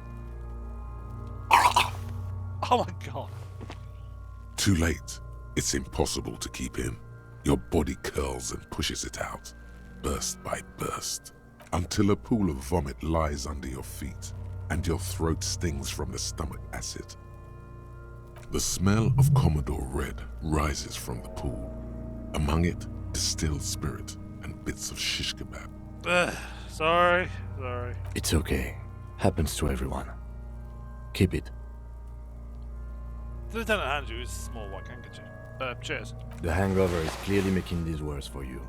You could use some ammonia to clear your head. Sure. Where should we get it? That young woman, the gardener, mentioned she used salts for the smell. If she doesn't have any, there might be some in the fridge store nearby. Okay, cool. So we can't do anything with that then. I'll poke in here. Someone is trying to grow herbs in this greenhouse. Can we get around there? Don't tease me. Is that fucking mine? Nah. I don't know yet. This winch mechanic has been oxidizing for some years. An inconspicuous pile of the roofing material, Eternite. What is this? It's nothing. Someone just left some roofing material slanted against an old shack. Glad you asked. When junior researcher Olari Tal invented Eternite in the Vartna Polytechnic Institute some 30-odd years ago, he thought it would last forever. Hence the name, Eternite. Sadly, the only lasting thing turned out to be the material's highly carcinogenic effect. Asbestos, we're looking at asbestos. Why the hell am I looking at roof material? Because there's a secret door hidden behind the panels of Eternite. That's why they're too orderly. Yeet! There it is. You see a shabby little door.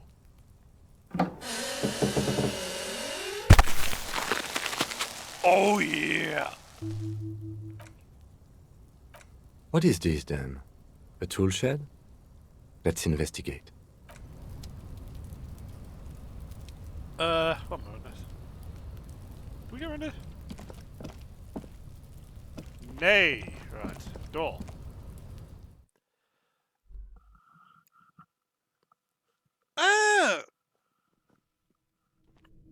Yeah, well, as I said, there was something about leveling it, maybe. Speaking of which, let's have a look at the book.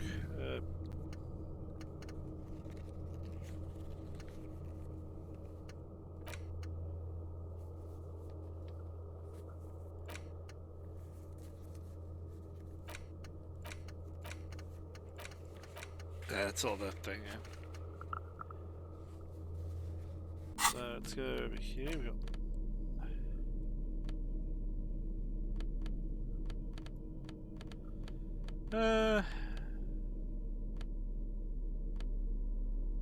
Yes, clothing sort of boost our various different things on all this lot. Oh no, it's still working its way through. Can we go over here?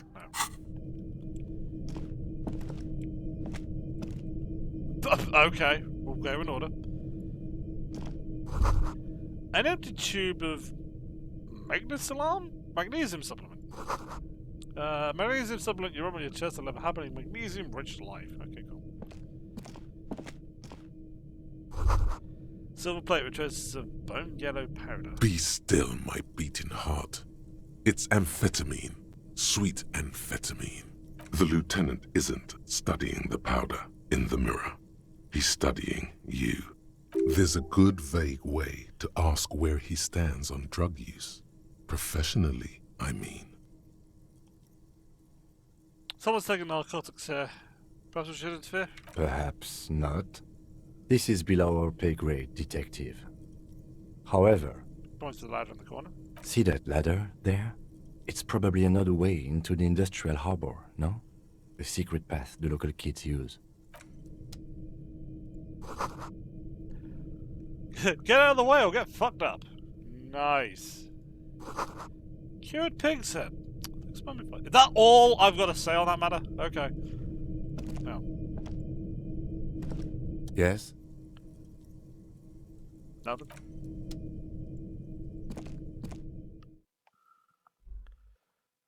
Equip a flashlight, low light areas. Handy thing, me! Thank you. Thanks, brain.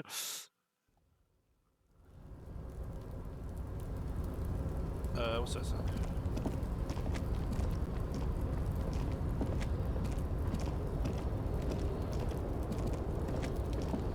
Oh, it's on the level above. Okay, cool. I know what that is. Okay, now. Doorway's going to collapse soon. Some shit's going on. Restoration post keeps the place running together. I don't know why it is. Oh, hello.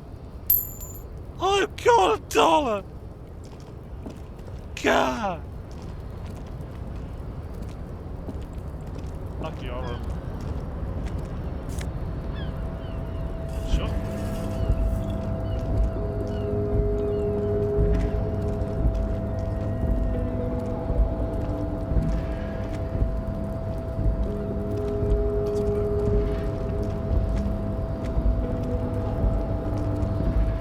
Where do you want me to go?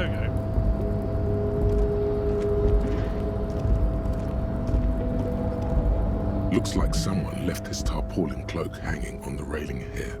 When the wind ruffles the cloak, you can most definitely see a white rectangle on its back. Son of a gun, it's a cop's coat! Yes, it's probably yours. It bears the RCM insignia, and you have a habit of being careless with your equipment. He judged the job. You could probably make the jump. You look like you've done some track and field in your day.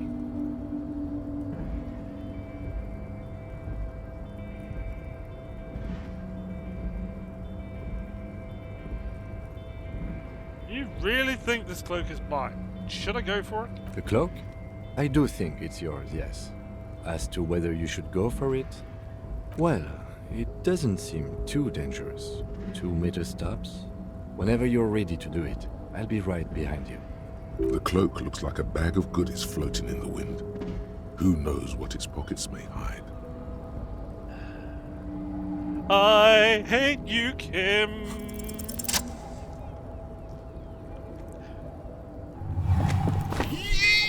As you leap in the air, a chilly breeze engulfs you, sharpening your senses. Close your eyes. Let your senses take in the world around you. Ankles tingling from the tension, blood roaring in your ears. You are ready for your rendezvous with the concrete pavement below. Let's just continue the voyage. Nailed it! As the concrete floor welcomes you, you realize it's been a while since you felt so alive.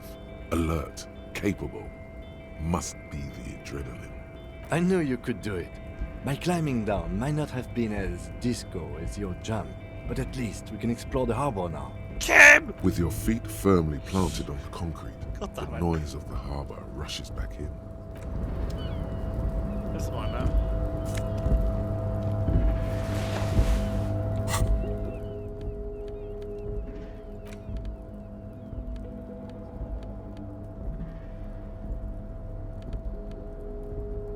It's Stratford.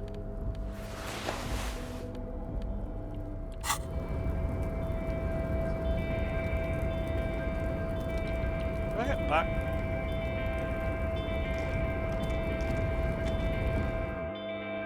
I want to go back to the body.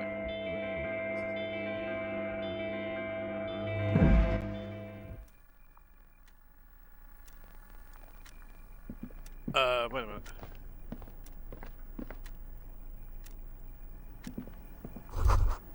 Giant aspirin on the pillow and a pattern of coffee strings on the armrest.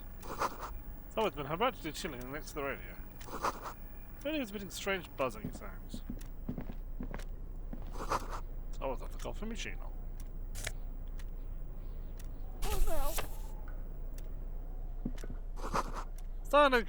Standard office file cabinet. Drawers seem to be locked. This is a Dewey typewriter. What was the names on the back? Every worker, member of the board, written on top of the flyers. And at the bottom of the Unio, logo, and demand democracy! The door's locked and cannot be opened this side without a pass card. He's got no choice but to talk to the union leader. Shit.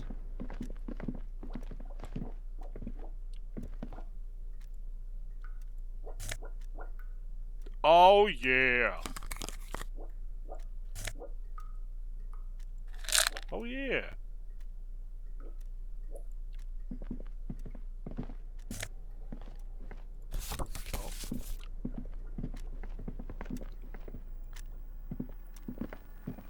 An imposing combination of a punch clock and a payphone is looking down at you from the wall.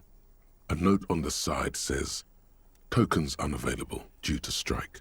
Use change." Sure. The machine swallows your coin and seems to be waiting for your next move. Your fingers run over the dial pad. 005. That's the dialing code for Revachol. 4952, and a moment of hesitation before entering the final numbers. 993. Calling. Calling. Still calling. Then, Video Revachol, 24-hour video rental. We rent 8 and 10mm film for home use. This is Lummy. How may I help you? the voice of a youngster on the other end sounds as enthusiastic as that of a man walking towards the gallows. What's this place? Video Revachol is a 24-hour video rental. We rent 8 and 10mm film for home use. This is Lummy. Do you know me? No. No, I mean, what is this place to me? Sir, I don't know. It's a video rental. Why Maybe you did rent I- videos here. Oh, yeah. Maybe you call to extend your rental period. Do you need to extend your rental period? I don't even know my name. If you need any further assistance, you can visit us on the corner of Voyager and Main. I can't help you over the phone. Are we done? The call is terminated by the other party. You're left with the discomforting sound of the disconnect tone. Yes? You don't care about the fact we just wanted to run this place. That's that, yeah. Thank you for the pronunciation guide that I will most likely forget. So am I stuck over here? I guess so. Sheet. Collecting rainwater.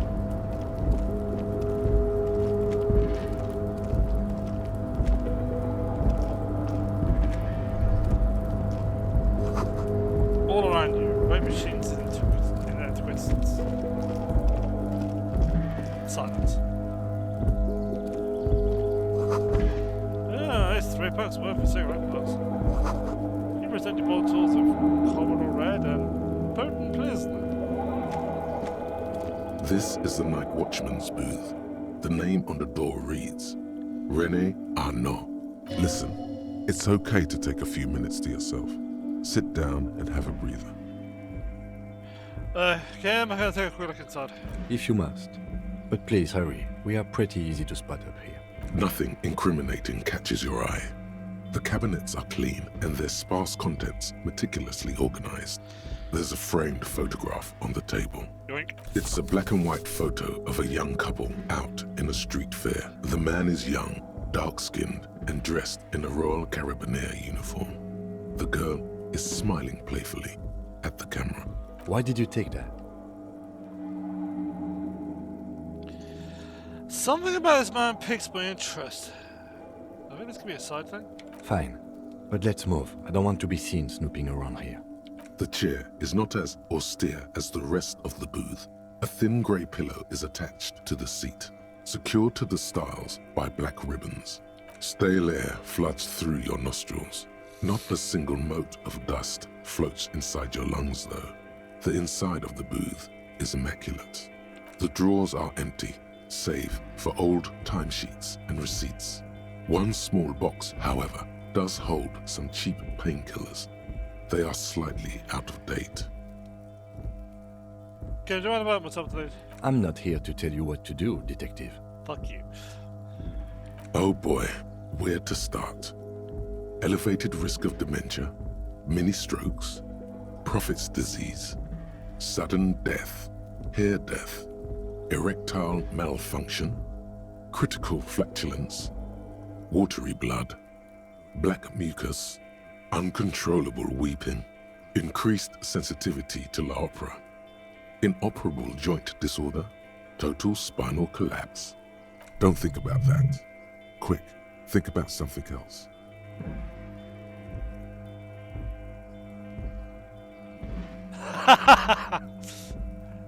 I'm a cop. I've got cop things to do. Earnest assault. People to help. Good going.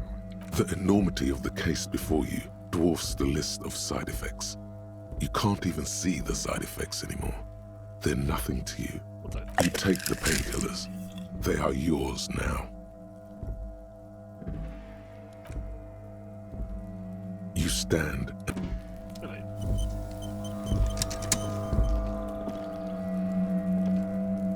So it's got a hold of recurrent restoration. Let's go down here.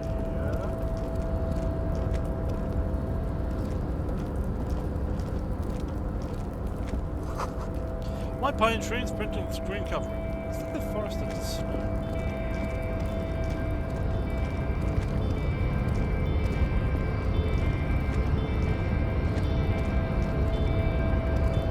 a rusting control panel with several knobs.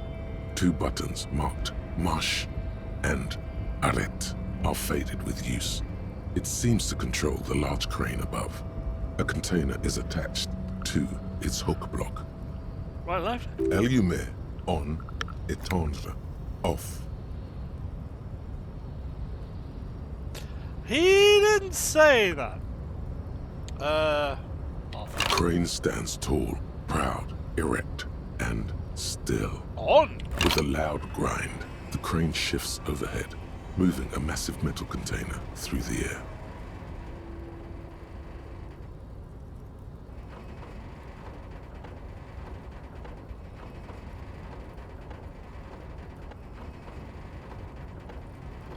Loop that side effect.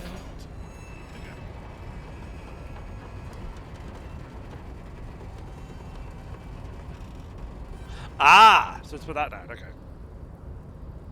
And with a surprisingly quiet thunk, the crane places the container down. What? The harbor sleeps as the strike rages in the distance.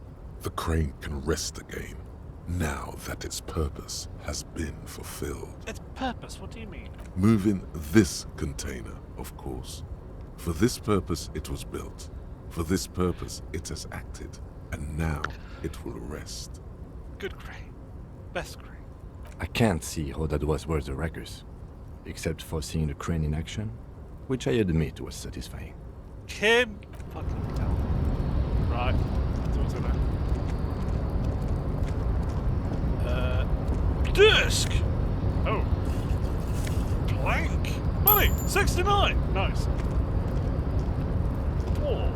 Before you stands a cargo container. Just one of many in the yard. I think there's something special about this. You do? Because I don't. Why not? There are a million containers here. Why are you fixating on this one? It's hanging over the ground. You just picked one out because you wanted to interact with a cargo container. Fuck you. We are not here to interact with containers. We are here to talk to the Union, right? No reply. The knock produces a hollow ring of metal. Doesn't sound like there's anything inside the container. Why is it hanging there? You attempt to turn the handle, to no avail. The doors seem to be mechanically locked. To your left, the lieutenant considers your actions with some puzzlement. No,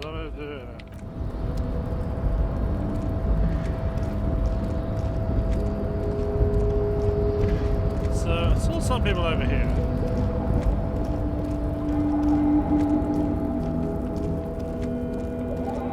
They're probably going the wrong way, but... Yeah, that's where I yeeted myself, but I think I'm still... I'd like to be able to get back there, but I don't know how. Right. This is the nut. Back down here.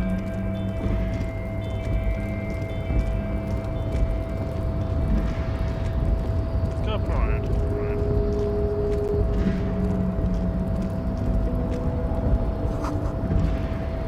It's the faded letter on the platform. Kvalsund. Apologies for my pronunciation. I don't know. Rope? Shipyard is only quiet. Great machine to sleep in.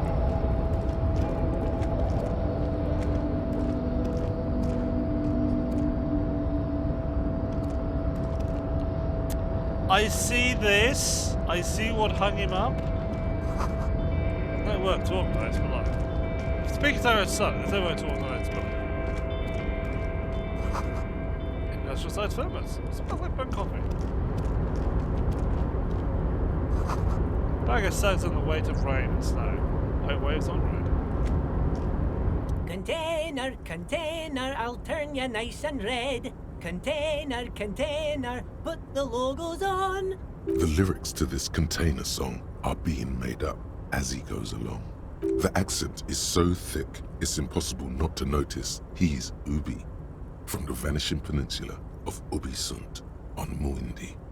Container, container, used to be Wild Pines. Container, container, now belongs to Everard. The Dynamite is so engaged in his work, he doesn't seem to notice you. Hi! Everard, Everard, Everard, he looks after everyone. Huh? Well, hey there. How can I help you, mister? I see you are not a union man, mister. Did you get lost? You're not one of them scabs, are you? Shadow passes over his face. No, of course not. I mean, I don't personally mind. Folks is just folks, you know, and folks gotta eat. Don't seem to be waiting on you to answer. Just some of the other guys don't look too kindly on the scabbing kind, if you know what I mean, mister. What's the container over there? Oh, that one. That should be empty as far as I know. Lots of containers here have nothing in them. They're just waiting to be loaded up. Told you. Fuck you.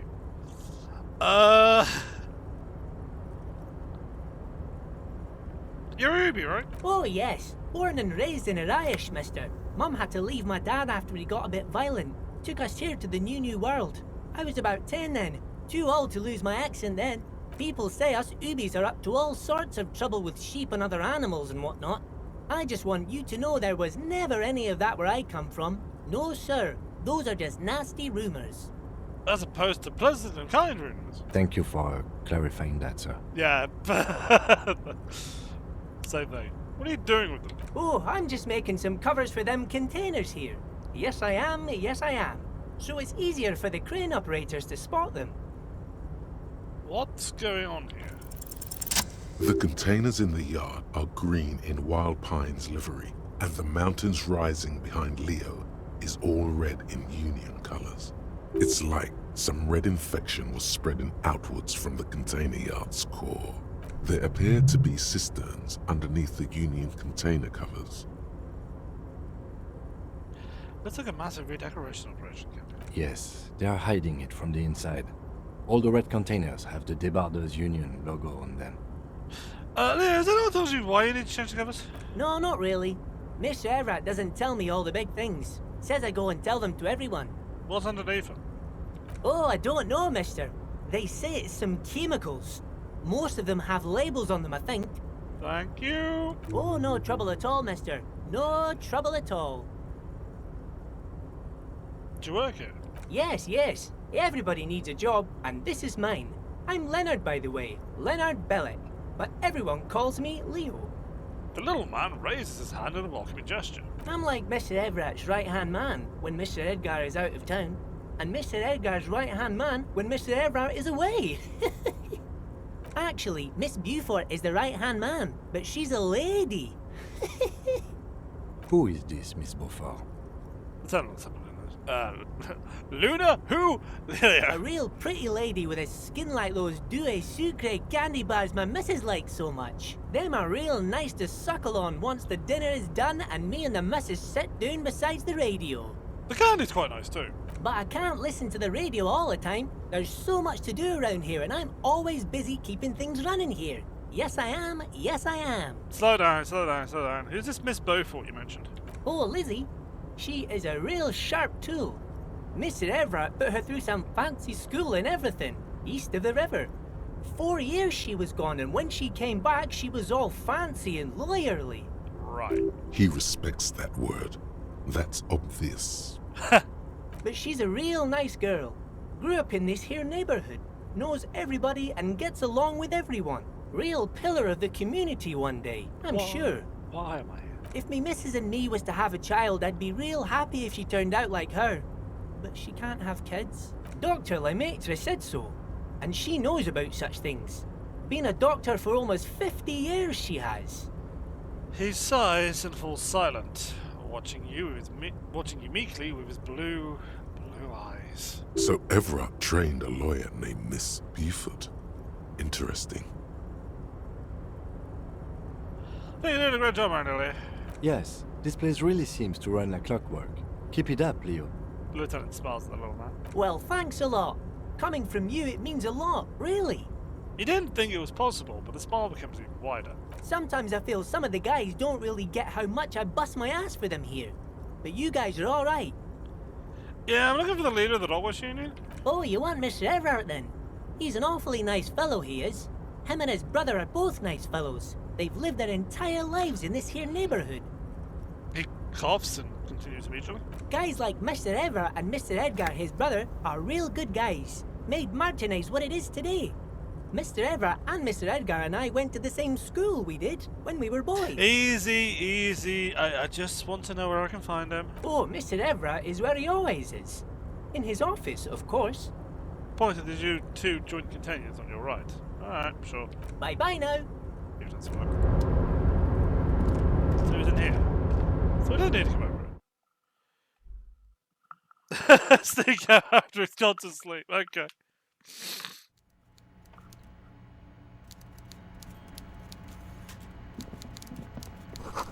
Copy of the giant thermos is still lukewarm. A stair made of pallets leading up.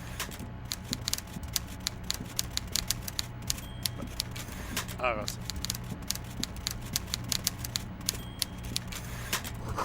A taxidermy fish that tells time. Before you is a walrus of a man seated behind a large desk. He looks up from his work, not the least bit surprised to see you. With great effort, he straightens himself up in his chair, yet says nothing. He simply stares at you, with a mixture of expectation and impatience, well bottled. You in charge of the dock workers? Welcome, Mr. Dubois, Mr. Kitsuragi. It's good of you two to stop by. Please, have a seat. He gestures to a tiny chair opposite his giant desk. I'm Everard Clare, head of the Debarders Union here in Martinez. Man relaxes into his chair and continues. I'd offer you my hand, but unfortunately my health prevents me from getting up. You understand? He looks extremely comfortable. The tiny folding chair, on the other hand, looks like a torture device. You go ahead, detective. The lieutenant nods at you and then the chair.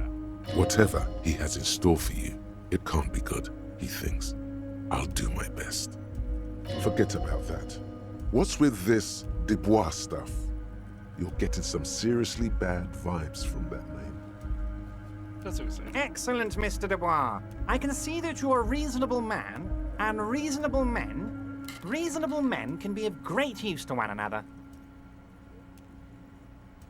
Remain serious. So tell me, how can the head of the Debarders Union help a representative of the Revachol Citizens Militia today?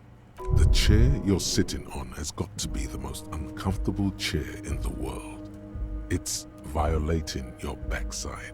Oh, by the way, I heard you got a rather rude reception from a certain Lawrence Gart. Some people have no manners, it pains me to say. This should take care of that nonsense. He points to a giant novelty check on his desk. It is absolutely comically huge. It should be sufficient to cover your expenses for a few days and patch over your differences with a cafeteria manager. Go ahead, take it. Points to it again. Wow, that's 25 real. That's good money. You need it. Do you know Gart? Yes, I know Lawrence. He's a real character. No union man in him. A real piece of work, that boy is. With a grin, he points to the checker game. It's like you're on a game show. At least don't thank him for it.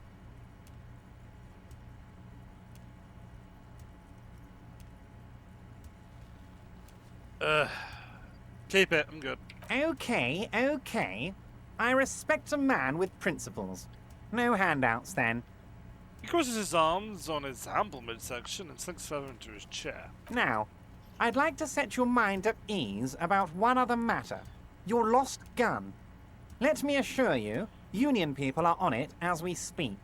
I've got my best hounds looking for that lost gun. His slug-like lips move, but all you hear is an echo. Lost gun, lost gun, lost gun. The world is swallowed by a black hole of fear.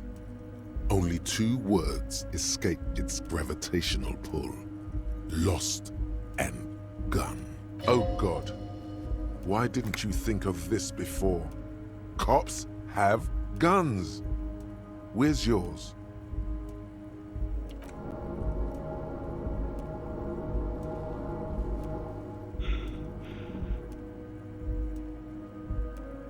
It's gone. Your gun is gone. There's nothing in your pockets. Are you all right, Harry? You seem anxious. Don't be. Everything's going to be all right. It's not like you left it loaded. You didn't lose a loaded gun. Local children aren't out there playing with it right now, pointing it into their own mouths. It's in a safe place. I just know it. I have a feeling everything's going to be all right. It was loaded. There were 2 bullets in it. You always keep at least 2 barrels loaded.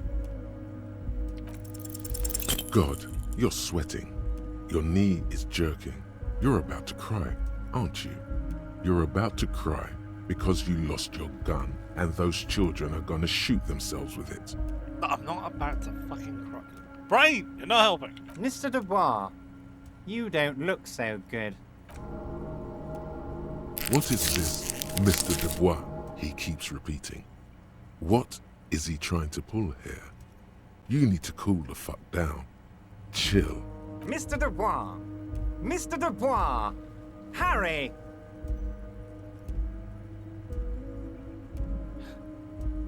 There are no Harrys. Anyone go to your safe space? Mr. Dubois, are you okay? Can I get you a glass of water or something? Are you having some kind of medical emergency? Maybe you could use your hands somehow, in a kind of throw-in motion, like you're throwing that Mr. Dubois act right back at him. He's Mr. Dubois.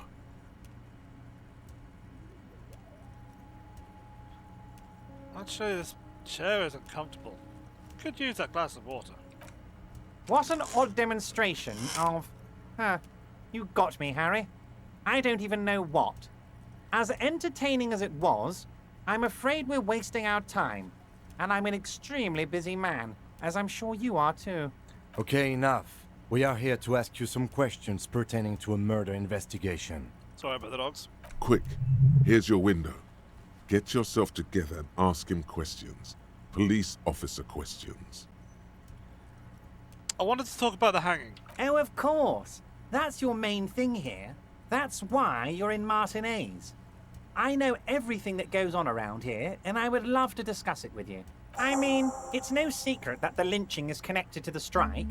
So much to talk about. Honestly, it's been weighing on me so heavily. I understand you need to interview me. But I sense there's a but. But there's a thing that's been keeping me up at night. I want to talk about the hanging. I mean, if we could just calmly talk, exchange information, we could blow this thing wide open. Yes, that sounds good. Let's do that. But I can't think straight with this thing weighing on me. You're police officers, aren't you? I have a crazy idea. You guys are basically door-opening machines. Incredibly talented at opening doors. I've opened a few doors in my life. And I'm sure you're going to open this one with flying colours, Harry. This really is very simple, and there's nothing shady about it. Why point that out? An excellent opportunity presents itself, sire. You could win the trust of the arch-liar, pretend to play into his hand.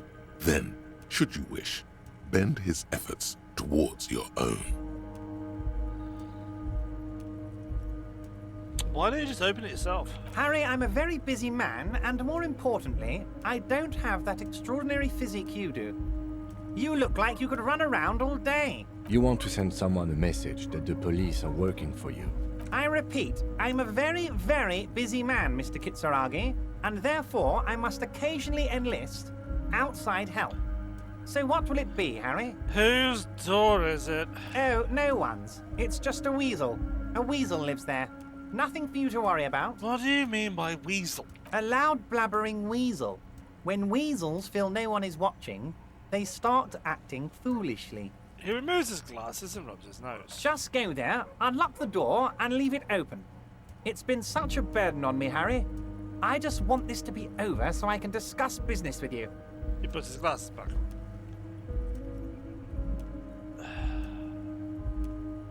I bet you don't even know anything about the hanging. Harry, my dear friend, I am what people call a local bigwig. I know everything that goes on in Martinez. Damn it! Fine, I'll look into it. I need to talk about that murder. Fantastic, my friend. Just let me know when it's done and we can take our friendship to the next level. He flicks his fingers. You can get the key from Manana. He's down by the gates. Manana's like a free agent in the Union. Special operations. Hardened socialist. A real free thinker, too. He'll tell you precisely where the door is. One last thing, Harry. Wait, hang on. If you've got the fucking key, why do you need me to... Just open the door. You don't need to go in or anything. I just want that weasel to come home and see the unlocked door. Aren't you going to tell me how you're going then? Harry, honestly, I'm just relieved you didn't get a hernia. A man your age...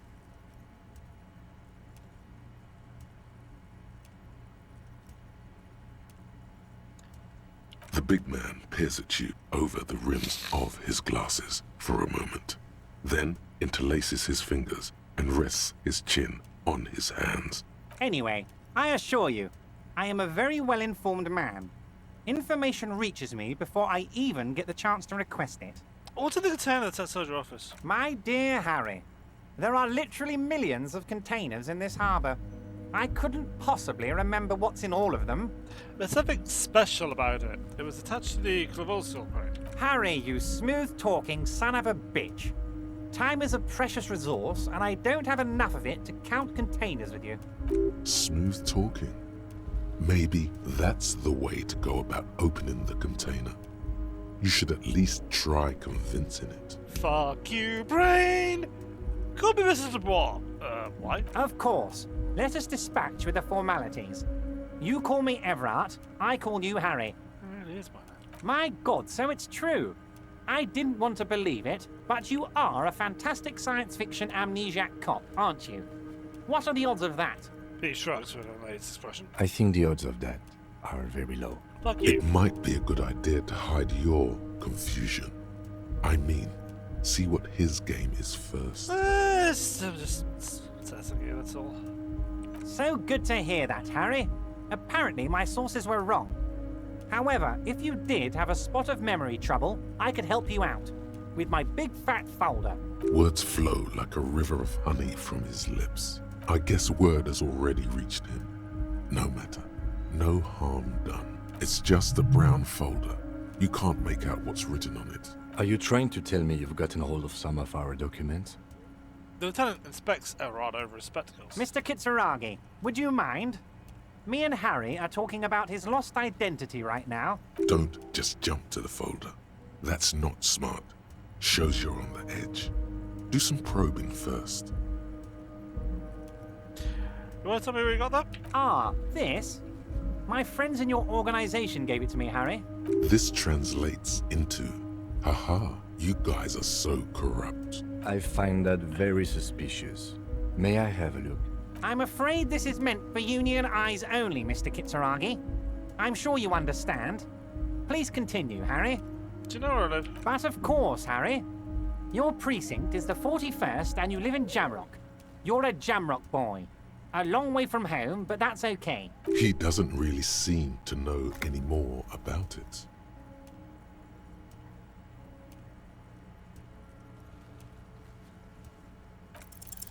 Everard's large hands are covering the folder, but the look on his face says, I know everything about you, Harry. I haven't known. Oh, Harry.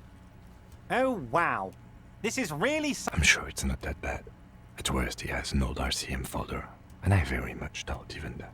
So how about it, Harry? You need assistance, I presume? Let's get it straight. What's my full name? It's Harry. Harry Dubois. I can work with that. And I can work with you, Harry. Now, what else can I do for you?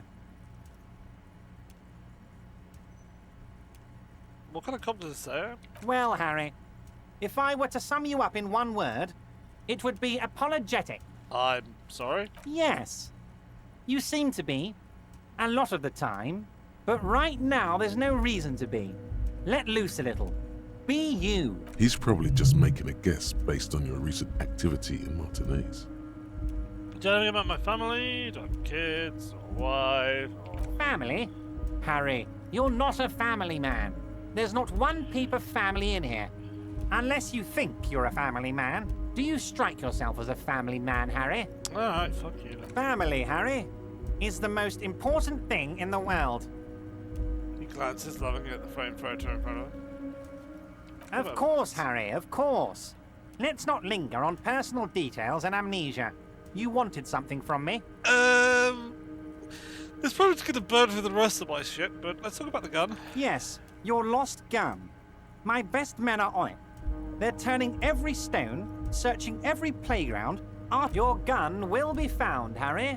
The only way to find it seems to be working with him. He might even be holding your gun hostage. I won't be blackmailed with this gun business. Harry, Harry. I was only trying to be tactful. A lost gun is a dangerous thing. I can't have it around in my neighborhood. Kids could be playing gun roulette with it as we speak.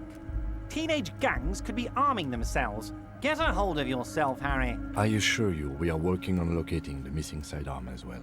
Excellent, Mr. Kitsuragi. That's excellent news. Looks like we have a friendly gun-finding competition on our hands. I'm gonna go now, but we might have to talk later. Wait. You need this to get in and out through the gate. No, I don't want to get stuck here. Here, you're one of us now.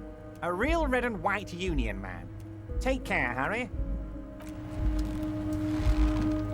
And with that, we'll leave the office. I said, and with that, we'll leave the office. I can't quite see where the stairs are.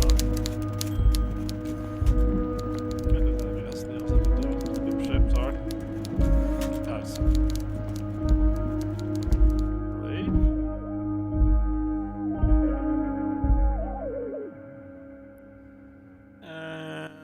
Let's have one quick chat with Kim, see if anything new's opened up, and then I'll end it in the office. Yes? Nope. So yeah. Okay, so we got the skill point here. Oh, shit, no.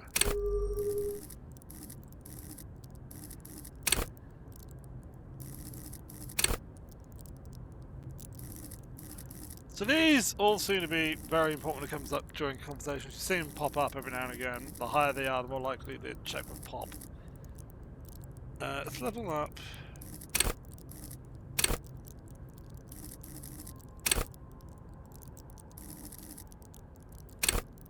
Let's level up this one. Okay.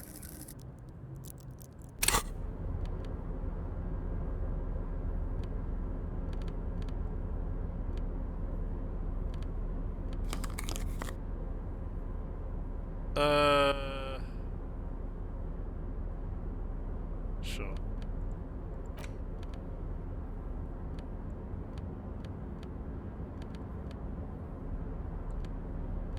Can't hold things.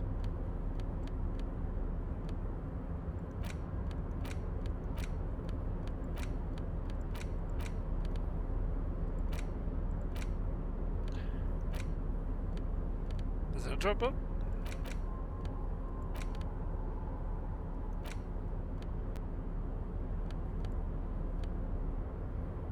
Insert button in inventory to inspect the bug.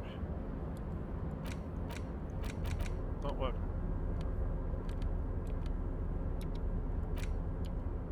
Oh, the front of this quarterly journal features a large satirical portrait of the late King Friesel. From the sides of his head, a pair of white antlers spread to the corners of the cover. Why antlers? Because white antlers are one of the symbols of communism. They represent a society in accord with the natural world and, at the same time, above it. Why Friesel? Because Friesel was incompetent, foolish, and cruel.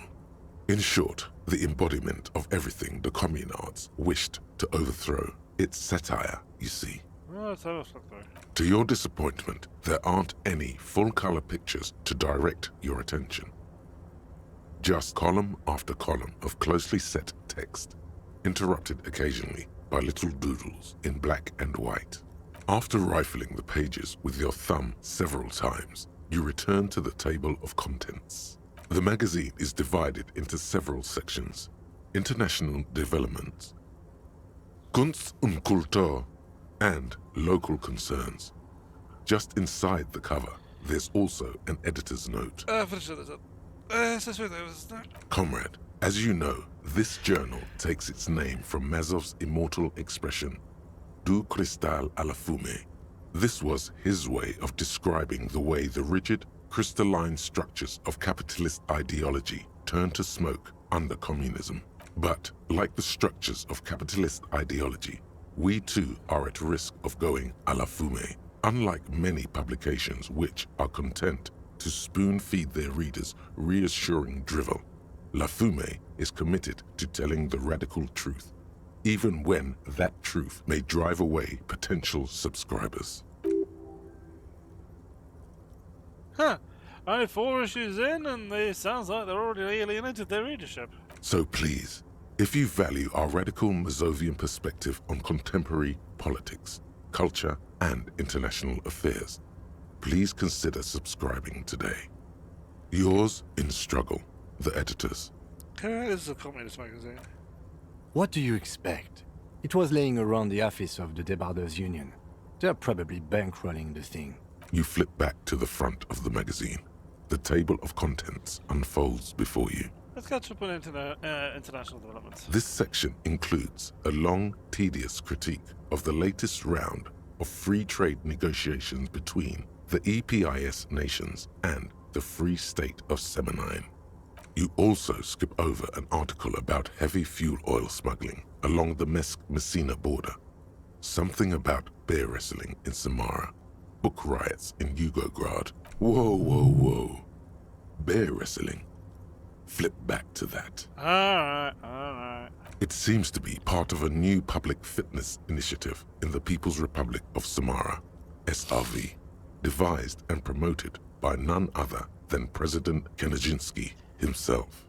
Don't call it Russia. According to this extremely credulous account, Uncle Sport, as he's affectionately known to his people, has recently decreed bear wrestling the national sport of the SRV.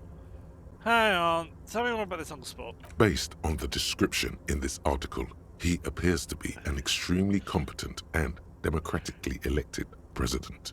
Right. Sapormat Sport Kanajinsky is well into his third decade as president of the SRV.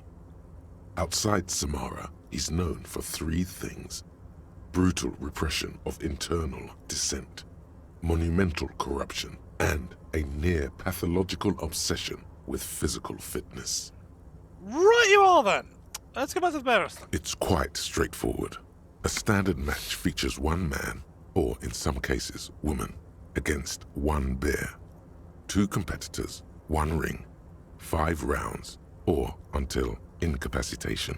According to the SRV's Ministry of Information, the program has been a tremendous success. Public support stands at 87%, and youth obesity and alcoholism rates are down 12% and 7% respectively. That's probably because the ones who want it are getting mauled. This is the SRV we're talking about. If you think those are the real numbers, there's probably a guy who wants to sell you a bridge in Lashire. Not sure I trust his numbers. What are you, a statistician? Did the moral intern send you on a fact-finding mission? This is the SRV party line, comrade. Oh, it's going to catch up on common affairs. You flip back to the front of the magazine. The table of contents unfolds before you. So, what about this whole K&K thing then? It takes a moment, but gradually it dawns on you that Kunst und Kultur must mean arts and culture. Why they decided to title the section in Walder is beyond you. As you leaf through this section, you come across several reviews of recent radio plays, as well as a brief artist spotlight featuring a local artist identified only as CS. The main feature, though, is a long essay titled Tip Top Tournée, a critical Mazovian perspective. The Tip Top Tournée is an inter-Isolari racing series, mostly known for its high speeds, ludicrous sponsorship deals, and high death toll. In Revachol, it's held quadrennially on the prestigious Zero Carousel racing circuit. So what about this CS then? This so-called artist spotlight is really just a brief Q&A, made all the briefer by the subject's evident hostility to her interviewer. Okay, let's see what these wacky reds have got to say about Tip Top. You think you're settling in for a relaxing recap of the most recent season, maybe sprinkled with some nice anecdotes about a few of the more colourful drivers. Instead, you find yourself skimming a 10,000-word feature about all the politically problematic aspects of Tip Top Tournée. Alright, what's wrong with it? Where to even start? For one, there's the crass commercialism of its sponsorships, and then there's the practically criminal emphasis on deadly motor crashes. Oh, I see your point. So, all of it, basically. Fair enough. Who wrote this stuff? Oddly enough, this article has 2 bylines: Nasteb Encolada Bernal and Exilus Buka. There's no way those are real names. I mean, I would gather why they're not real names, but you tell me, game. Have you ever met anyone named Exilus? Come on, they're plainly pseudonyms. What's so bad about sponsorships? Under capitalism, the article says, every pursuit has its price. Every pleasure, even one as elemental as the joy of racing others around a track, is reduced to an advertising opportunity. Thus, the so-called tourney becomes a competition between increasingly meaningless brand signifiers. Your discount laundry detergent racing against a pack of Astra cigarettes, or even a fritter.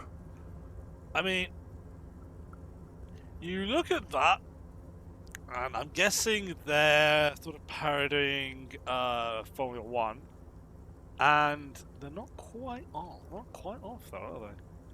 Because it's like, oh yeah, it's not racing drivers we're talking about Williams and Red Bull and all this stuff, and the rest of it's just like, oh, well, the cars practically drive themselves, and, well, they don't, but, yeah.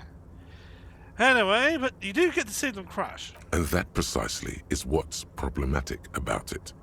Were it not for the promise of random, spectacular violence, audiences would quickly lose interest. At the end of the day, it's the destruction of these 750,000 real races that you're really watching for. 1.8 million, right there. Maybe I like it for the racing.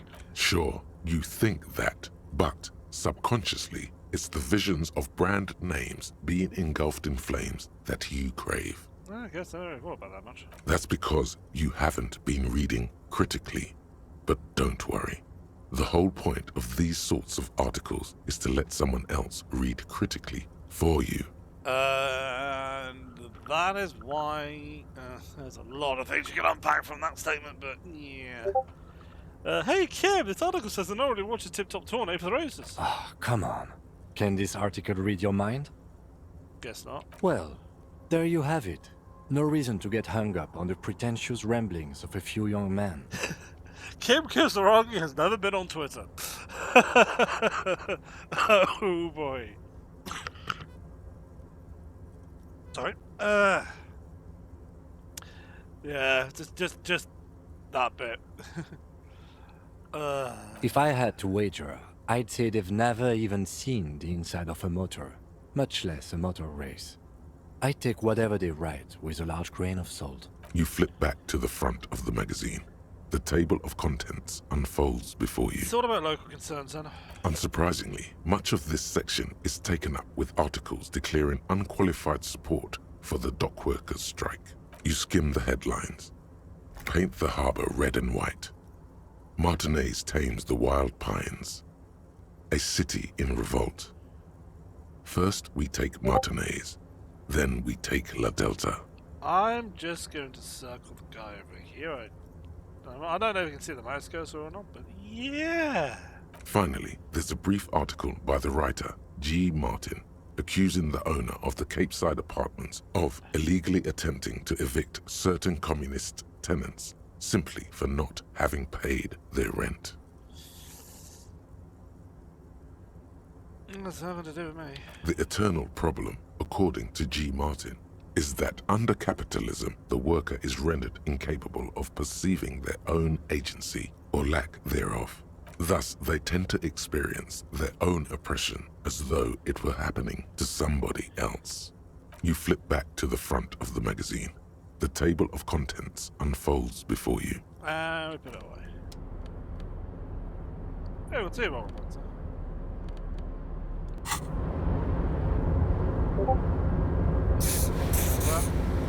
and I'm probably going to call it there. So, I'm finding it a little dry. It's a bit sort of dialogue heavy, and maybe it's because I'm not feeling too great while playing this. I'm sort of getting a bit lightheaded and all that lot, but it seems it's a brilliant game. It's got a lot going for it, and we'll see if we can't get this anywhere in this mystery. So we shall save, and I bid you adieu for now.